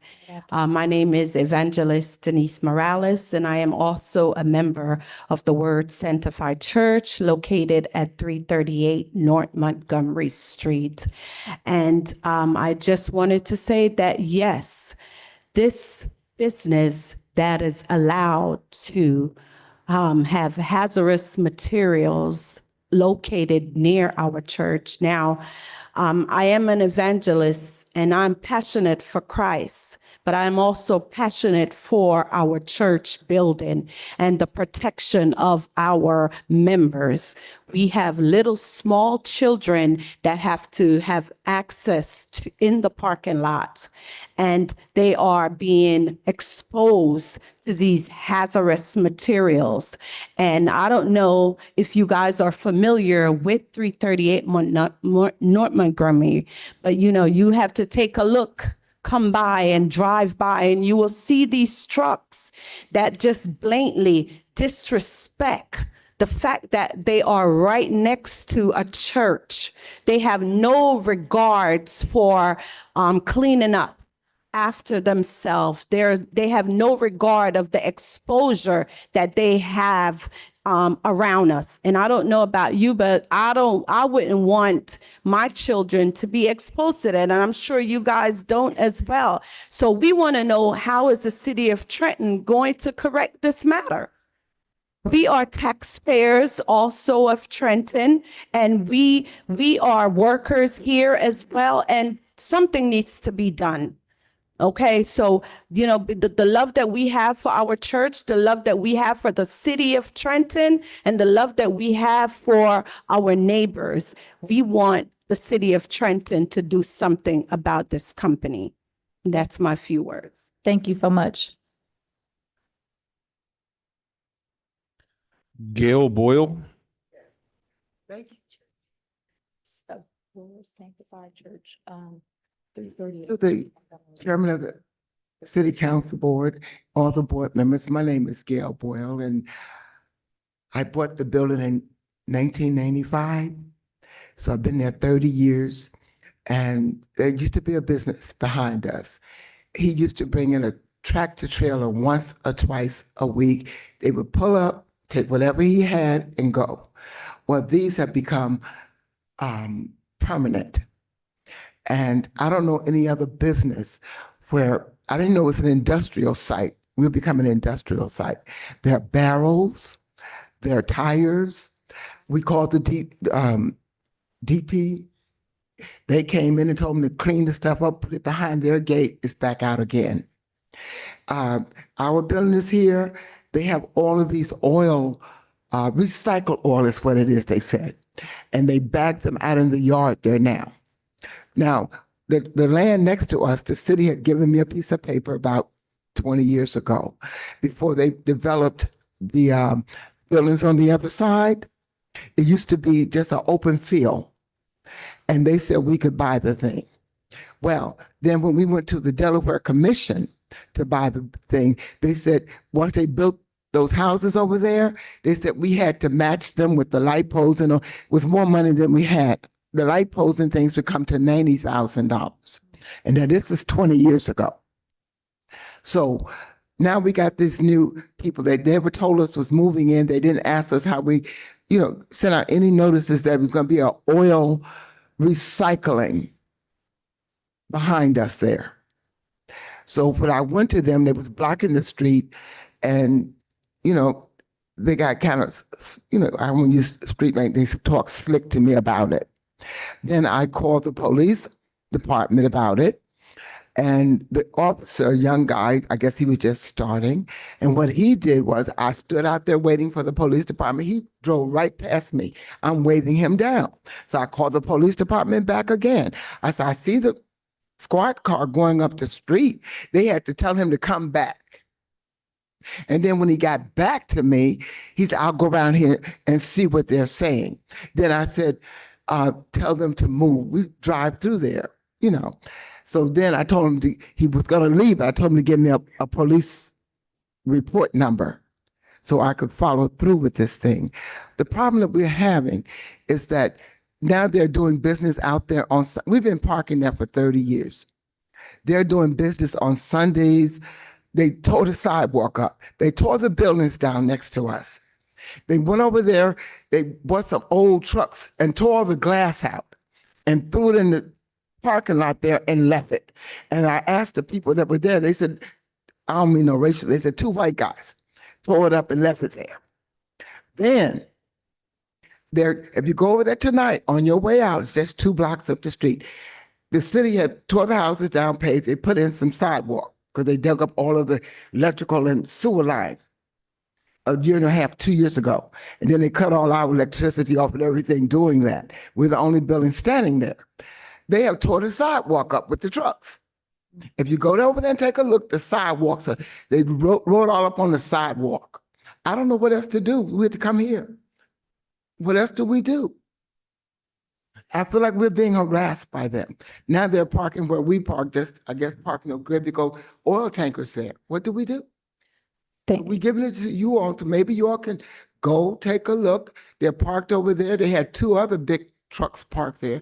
Now they got oil trucks parked there. They had them all in the alleyway on Theater Street, like 4 or 5. Then they parked them on the other side of the building where the neighbors are trying to park at. It's a horrendous mess. So during the daytime on your way, cruise by and see what they're doing. And maybe you all could respond to us and let us know what we're supposed to do.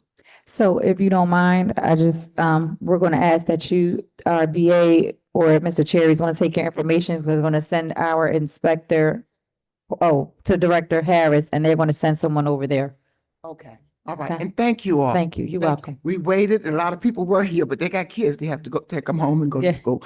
So I told them that I text them to ease their way out. It's all right. Thank you so much for being present. Okay. Thank you. Who do I speak to? And Director Harris is going to take your information. Victoria Rosari. Brandon Garcia, you want water? Thank you.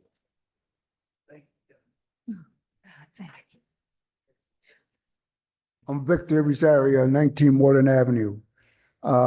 Came here, I'm concerned of the waterworks situation, and I was also concerned about the employees of the waterworks, like you were saying, those who wants to eventually allowing others to come in with a certificate and diplomas and so forth. You will weave out the employees now with a word called it was attrition, where eventually, depending on whether you pass away or retire, that position will never be filled unless someone else just moves you out based on your performance. My point I was going to make earlier is sometimes attrition is the word. Sometimes once we get comfortable in our job positions, we become so lax that I used to say we at home away from home. And once that goes into effect to the point where you're so relaxed, insiders will come in with the credentials, you don't have them, you're constantly written up for what we consider petty crimes now, which was grandfathered in and acceptable before and no longer again. So therefore, you're out. So eventually, this is going into where the state is eventually, I believe, is going to come down and take the city to court over this issue of the waterworks conditioning. So that's out the way. Another thing, I said you can't. We all, we could, the law right here. I was saying that again, and again. Many years ago, I said the majority of the money comes to this city, as far as taxes from the state or the feds, however it do come in. It goes to law enforcement. That was back in the 80s. It's still going on now and now and now. I understand that this is beyond Trenton and the capacity or capability of Trentonians, not Trentonian, but the Trent Police Department to handle the situation. And that's been going on since I was a teenager, and that's about 40 plus years ago, close to about 50. So that's an issue that we know is higher up. It has to do with the drug trade. Now, one thing I said a long time ago that we here in Trenton, New Jersey, along in America, we are to prepare ourselves for inner city warfare, and that means that we need to gear up and get ready to battle each other for just to live in peace in the cities where it's drug infected, where we keep saying that it's a plan to destroy the Black communities, the Hispanic communities, the Black and white communities. Now we're all mixed up. Everybody's being hurt. So again, I say also that I learned when I was a gangbanger or club president that many of us who refuse to change our lifestyle because of our DNA, that means the devil in us, which is a physical thing, we infiltrate into law enforcement. We infiltrate into the Army, we infiltrate into businesses and all other agencies and the government levels that run the country, basically the city, the county, state, and the country. So criminals are everywhere in our way of life that governs our way of life personally. So my belief is that the issues that continue on is a problem that law enforcement itself creates because, as I said before, and it's verified, they claim to be the answer to the problem, but they're not. They are stagnant, they're stale, they're just stiff in their positions, and some people just don't want to be police. And just do it for the job or the pension and so forth. So I say, as for political leaders that you are, that you continue to petition to change the drug laws like we see now everywhere in America, or some states, at least 4 or 5 states where we have the National Guards present. Now, again, I'm split with, just like I was split earlier with the waterworks. Some of the council members believe in sharing the cost with other communities. Some of the ex-council members, maybe some still say that we can do better. I'm in a split decision. We will do enough only to maintain what I call for the nucleus, and that's the few that can benefit from it being in there. Other than that, we'll stay here. Some will retire. You will be replaced or maybe stay here. We have a different mayor, and the problems will continue again and again and again. So therefore, it's a political issue that the police can't handle, and only the politicians can realize that we should study. So that is your time. Genesis 1 and 2. Genesis 1 and 2. That is your time. Study it. Thank you. Thank you. Oh no, why is not cutting the mic? Tanisha Bailey. Keep going, because most of them left. Malachi Smith. Okay. I can't even make out this writing. Somebody that lives on Parkside Avenue. Huh? I hear a lot. Okay, Carolyn Clark.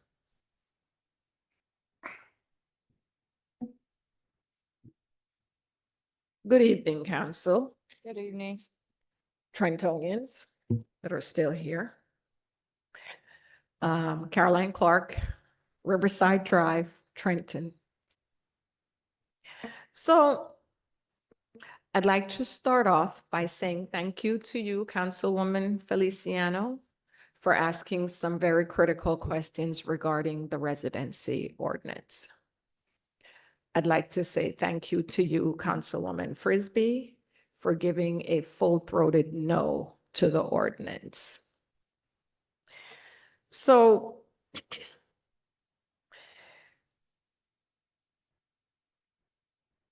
I'd like to say to you, Councilwoman Edwards, that Trenton Waterworks is not a regional utility. It is an internal Trenton department that serves the region. It is owned by us, not by the region. This ordinance, approving this ordinance, is a step towards regionalizing our water department. So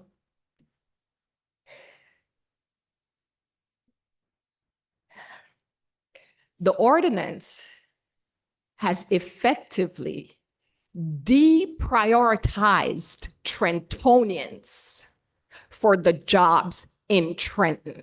Now, which city do you know where everybody comes in and has equal rights to your job?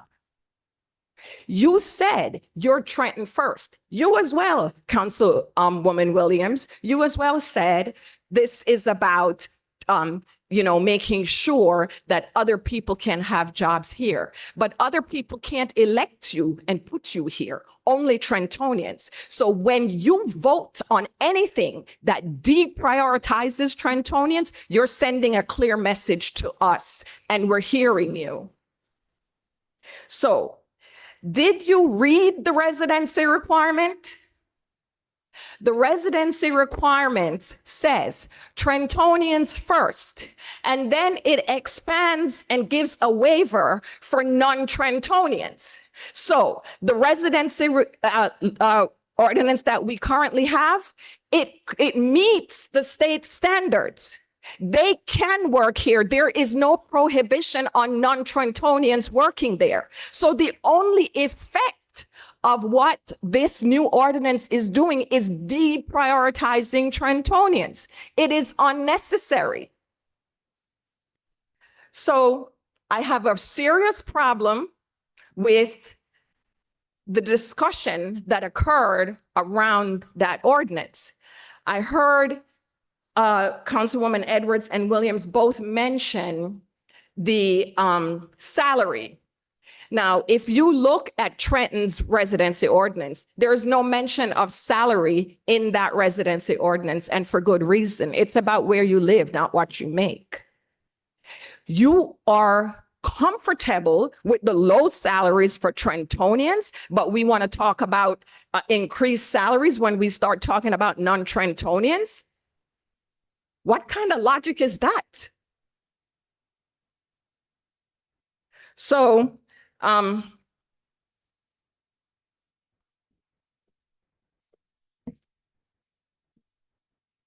just want to say, Trenton is an underserved city. We have the right to prioritize Trentonians for jobs.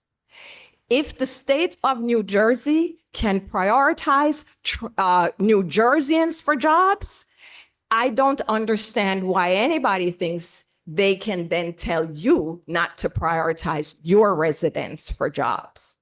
It doesn't make sense. So with respect to, do you have to follow that quote unquote law? Mr. Beach is not the person to answer that question.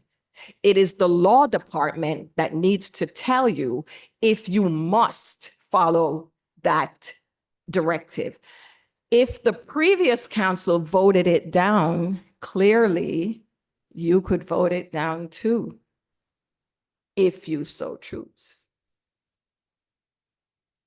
Thank you. Thank you. Robin Vaughn. John Howell Jr.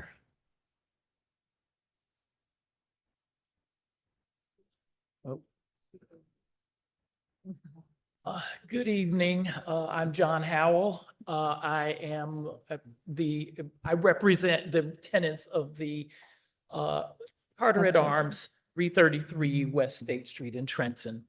The reason I'm here is because we are currently dealing with a severe parking issue as well as a traffic issue, mostly generated by the Foundation Academy charter school. The situation has now ultimately led to the owner of the building declaring 2/3 of the parking spaces in the building's parking lot as reserved and charging $40 a month or $480 a year to the residents, effectively a end run around the rent regulation statutes, because everyone that lives in the building, or almost everyone, has a car and has to commute to their job. And so where are you going to put it? The problem is this. The school, parents dropping off children at the school result in approximately an hour and a half to 2-hour traffic jam on West State Street, on the eastbound side of West State Street, on some days both directions, and Rutgers Place, dropping off their children, starting at approximately 6:15 a.m.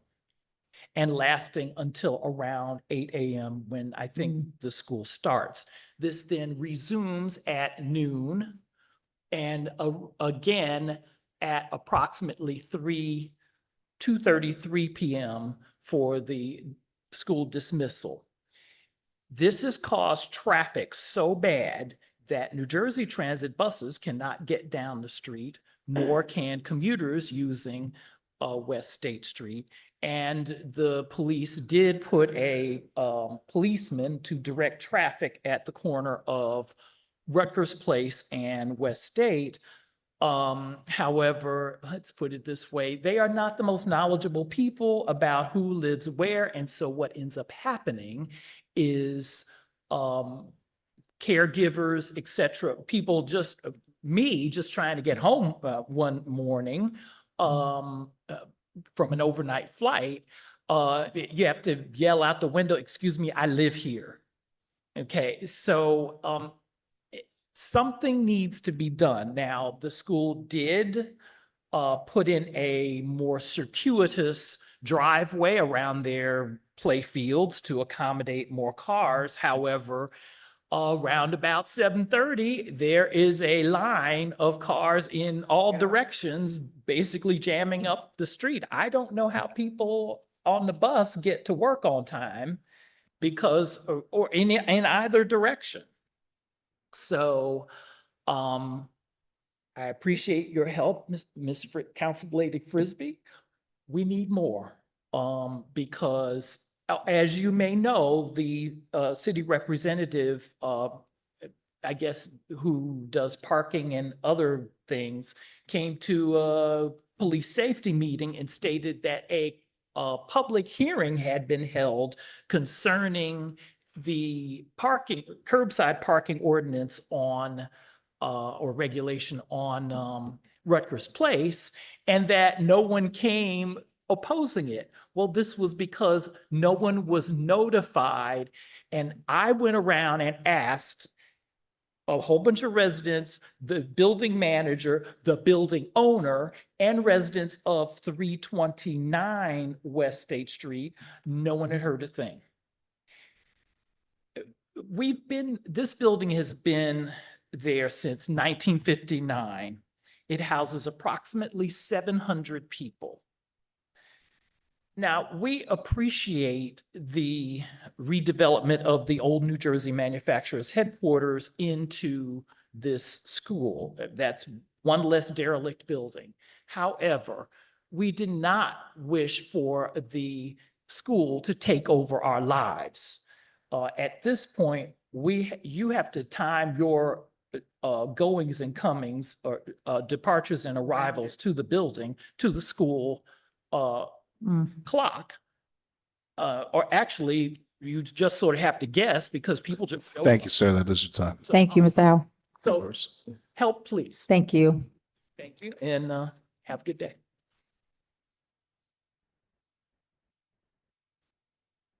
Dr. Covington? Ebony Day?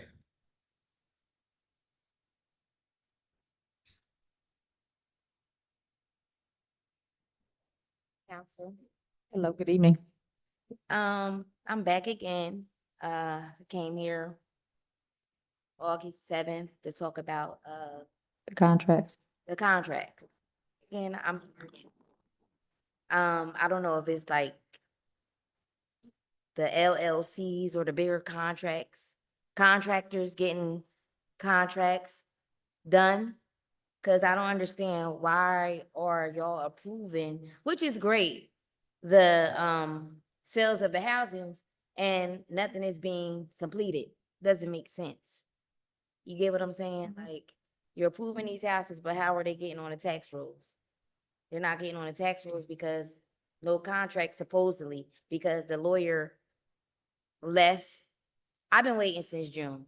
It's now September. I actually emailed you, Mr. Bridges, and I didn't get a response. And y'all for the people of Trenton, right? I'm a city resident. I've been there all my life.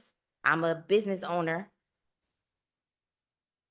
What Ms. about the Day, small people? What about the people that's trying to do things and you want to build the city up? Why aren't we completing what we need to complete? I know y'all have a law office at City Hall. Just because one person leaves or quits, that means the job stops? Like, what happens? Like, it's been since June, and I haven't received nothing yet. Like, is it like a standard contract that they changed the addresses and the names? Like, well, I don't get what's taking so long.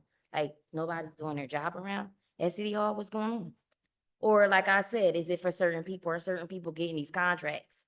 Like the people that has more, equity, more money. I don't know.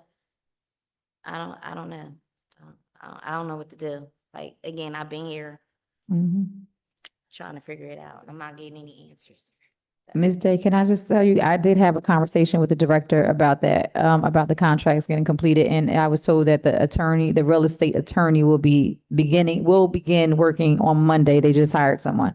So that should start moving. I don't know how soon that is. Yes, Director Bridges. Yes, you did email me, and I appreciate that. As you could tell by the agenda today, these properties are moving. You're not the only one. We have a lot of them, and we're getting to them as quickly as we can. The attorney will be starting on Monday, so hopefully that will expedite the process. But you coming here doesn't jump you to the front line. I know you're there. I hear you. We're going to work with you, but just try to be patient with us. I'm patient, but you never responded to me. And as a professional, you should respond. I responded to you, and I gave you my email to email me, but I will respond. You responded to me? I responded. No, you didn't respond. I also called and you didn't respond.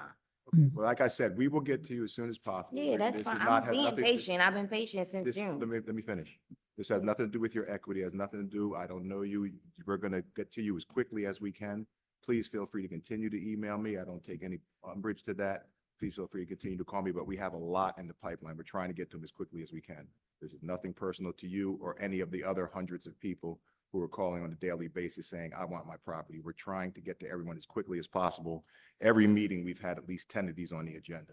So I hope that is illustration that we're trying to get to everyone. We just can't do it all at one time. I understand, but again, if I emailed you, I know, but I'm busy. you busy for a whole month? No, I'm not. Oh, okay. I'm busy for when I'm busy. Thank you, Ms. Day. Busy for when I'm busy. Thank you, Ms. Director Bridges. Should be good. The email. Next, name, Mr. Garcia. Certainly, Madam President. Those are all the individuals I have listed for public comment. Thank you. At this time, you can start with civic comment if you like. Go into exec. Y'all want to go to exec? I would rather go into executive session, do civic. I only have one announcement, if I could. All right, we'll go to civic really quickly. It's Councilman Williams. Thank you, ma'am. Just want to announce that we will be having our Northwood Citizens Police Advisory Council meeting on the 17th of this month, Wednesday night from 5:30 to 7 at Galilee Baptist Church, 440 MLK Boulevard. And as our special guest, we will have Ms. Evelyn Muhammad with the Muhammad Study Group. And her team will speak with us on the subject of emergency and disaster preparedness for residents to be ready if and when an emergency or disaster happens. So please join us. We're in the church basement. Tomorrow at 11 is the fire graduation. I'm looking forward to seeing it here at City Hall. God bless everybody. Have a great night and go Birds. Thank you. Councilman Frisbee? Thank you, Council President. So I'm going to try to be brief as well. There's a free community prostate screening that is going to be taking place on September 20th. It is free. We encourage you to reach out if you have any questions. You can call 609-303-4465. There's a free OSHA authorized training as well that is going to be going on October 6th and October 7th. It will be at the West Ward Recreation Center, 351 Prospect Street, from 7:30 a.m. to 2 o'clock. If you need more information, please reach out to me. There's the Mayor Gassior is having a 9/11 run bike around the city on September 11th. 8:30 a.m. is the remembrance ceremony, and 9 a.m. the run starts, and that's going to be at the fire headquarters at 244 Perry Street, and it is open to all of the public. There's a Trenton Solidarity, a show of solidarity on Wednesday, September 9th, beginning from 4:30 and concluding at 6:30. That's going to be at the New Jersey State House, 125 West State Street. Again, you can reach out to me for more, or you can go on our website and get more information on this. There also is a smoke detector installation, Saturday, September 13th. You can reach out to our fire director.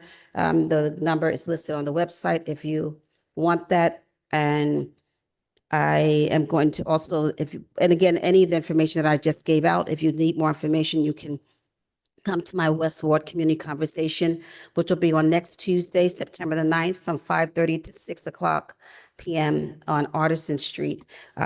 Representatives from the fire department and our housing department will be present, along with our police department.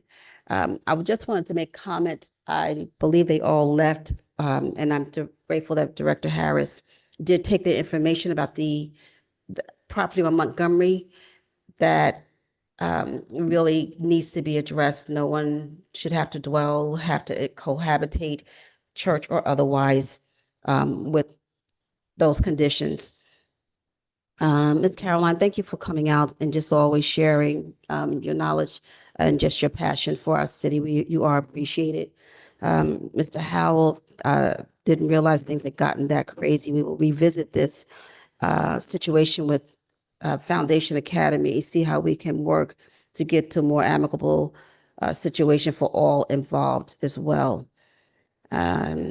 And Ms. Day, I'm sorry that she's going through what we're going through, but as Director Bridges said, we are getting through everything as quickly as possible. And hopefully you'll get a response in writing from him that lets you know that he's is paying attention to what you are doing. And all the others, we know that it is a lot that he's getting. Everybody wants the results and they want them now. It's just a lot that's going on.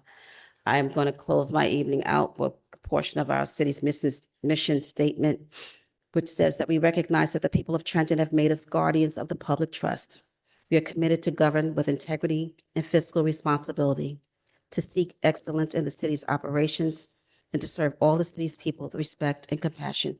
Everyone get in safely, and thank you again for coming out. Thank you to all that are present and those that were here. Thank you, Councilwoman. Councilwoman Feliciano. Thank you, Council President. Good evening, everyone. Thank you to everyone that spoke, for everyone that has stayed with us in this ice cold room here tonight. If I was never awake at any other time, I am fully awake tonight. Hopefully by the next meeting, we will have this fixed so that we can be comfortable, so that our residents and us, collectively here can be comfortable. I just want to say real quick, City Stat is coming up. September 17th at 10 a.m. here at City Hall and City Council chambers. If you want to come out and talk to the directors directly, then we want you to come out and have the conversation. They alternate between the morning and the evening because during the day, you know, some people are around, and then during the evening, others are around. So we're grateful to the administration for doing that. Ms. Day, I'm sorry to hear that you've been waiting since June for resolve to this, right? I know that there's a backlog, I'm sure, from what we're hearing. They just hired somebody to take the place. The one thing I am going to say is I know I don't believe that you came with the expectation of being moved to the front of the line, but I do respect the fact that you came and you spoke again. And I thank you for that. And I encourage anybody that has an issue with something to come and to speak. You've been nothing but respectful, and you have been more than patient. And you should get an answer to your inquiry or to your email. So I do agree with you there. So thank you for coming forward. So to my neighbor on Riverside, listen, thank you for being present, right? And thank you for towing the line, and thank you for saying what it is. When it comes again to Trenton Water, this whole regionalization thing, you know, I just want to say, don't think that, again, the council is quiet on stuff. We're not. We're working through what we're working through under the leadership of Council President Gonzalez. You know, she's pushing forward and calling us to figure out, you know, next steps, what we're doing, but we're not sitting still and not just saying, yeah, you know, this is the answer that it will be. Me personally, I still am not for regionalization. I'm saying it again. I did wonder when La Tourette said, you know, the study, right? They wanted to study. It would take 2 years, but yet if it was a catastrophic disaster and we were all going to die tomorrow, why can we afford to wait 2 years for the study and then another couple of years for this thing to even happen? So I am not for it at all. I will not be put in a corner about it.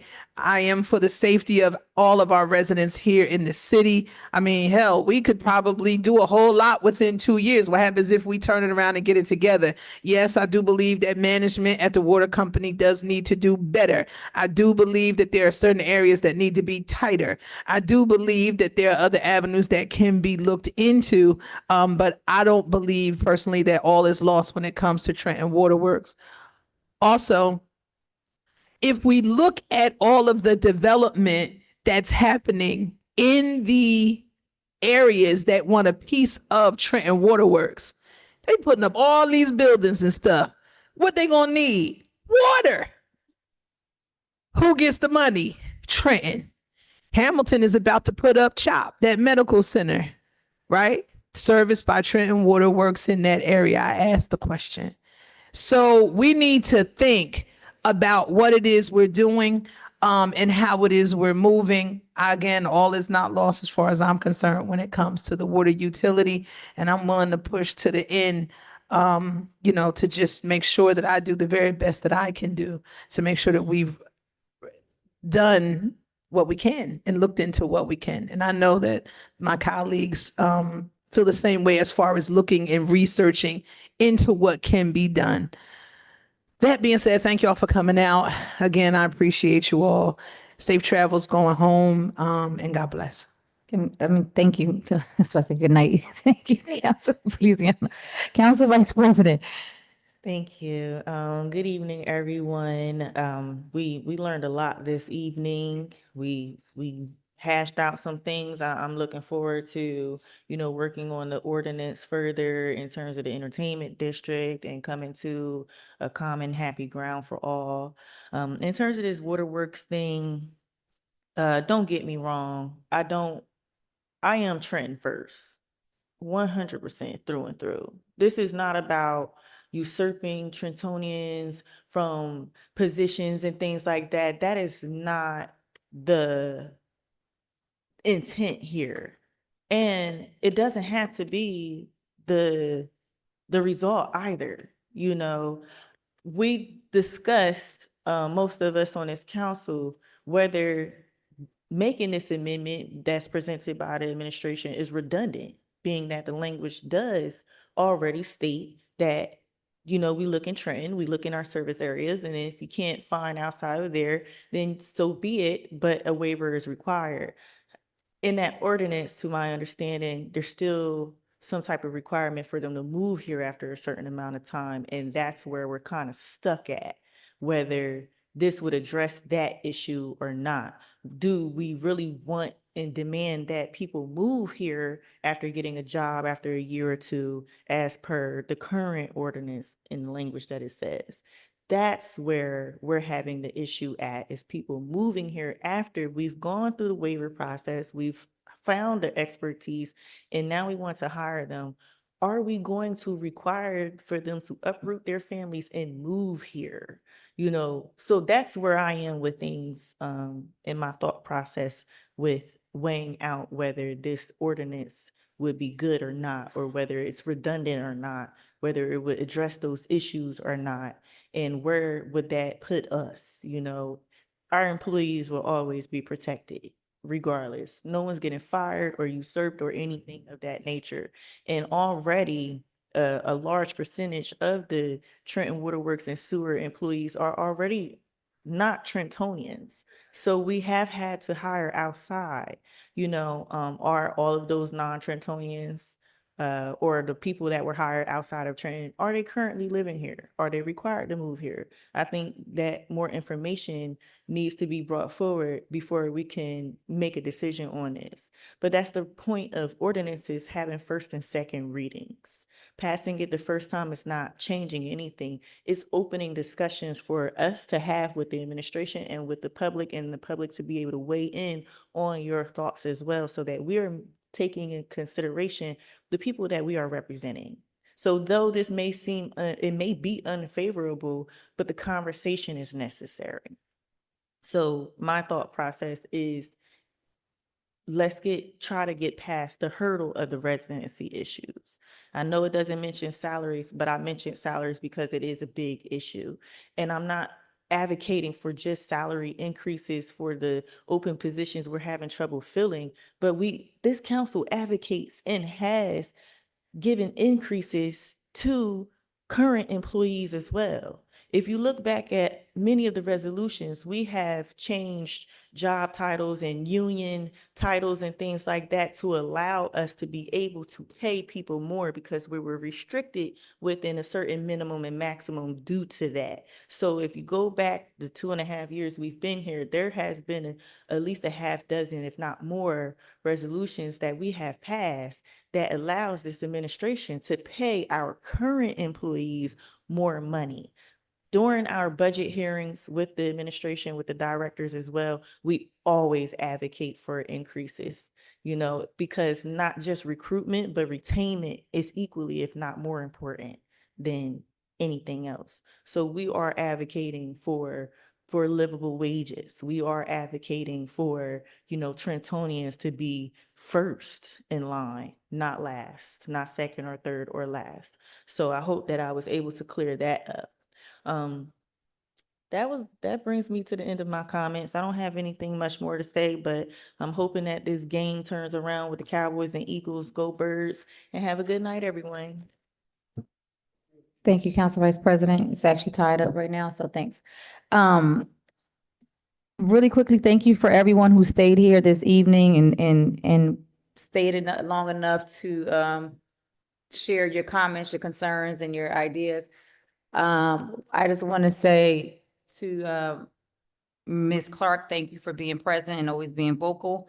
Ms. Day, I know that you said you've been waiting since June, but I hate to say it, but we have people waiting way before June, but that's no excuse. I do understand your frustration, and I did reach out to the director. Had a conversation about 2 days ago about it, because I know how you're not the only one that's frustrated about it. We keep getting those complaints, and they did tell us that the new real estate attorney will be beginning on Monday. So hopefully we can start getting those, the ones that we've already approved finalized. So hopefully you'll get some resolve to that sooner than later. Mr. Howard, thank you for being here and sharing that with us. It's sad to know that they will try to actually make you pay for parking that you guys have already had for all of those, for all of this time. So thank you for sharing that. I'm sure some of us are going to follow up on that and see if we can come up with a solution for you. So thank you for being present, Mr. Ozari. Thank you for always being here also and coming to our events. He showed up at one of the events that I hosted, and I just want to say thank you for listening to us. And I'm sure you attended other people too. As far as the water department, I've stated it over and over. At this time, I am not in favor of it being regionalized also. So that I'm not even gonna go into that because we've already been here long enough.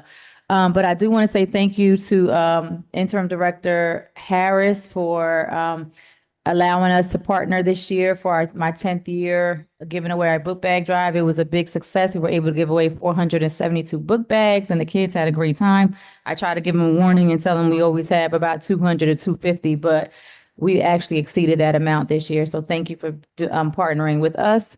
I also wanted to share my condolences to some of the families who have been affected by the recent shootings. Please know that we are praying for you here in the city of Trenton. A lot of the other announcements were already made, so have a good night, and we can get a motion to go into executive session, please. Second. Roll call. Vice President Edwards. Councilwoman Feliciano. Councilwoman Frisbee. Yes. Councilwoman Williams. Yes. Council President Gonzalez. Motion carried. Move to executive session. We anticipate a vote coming out.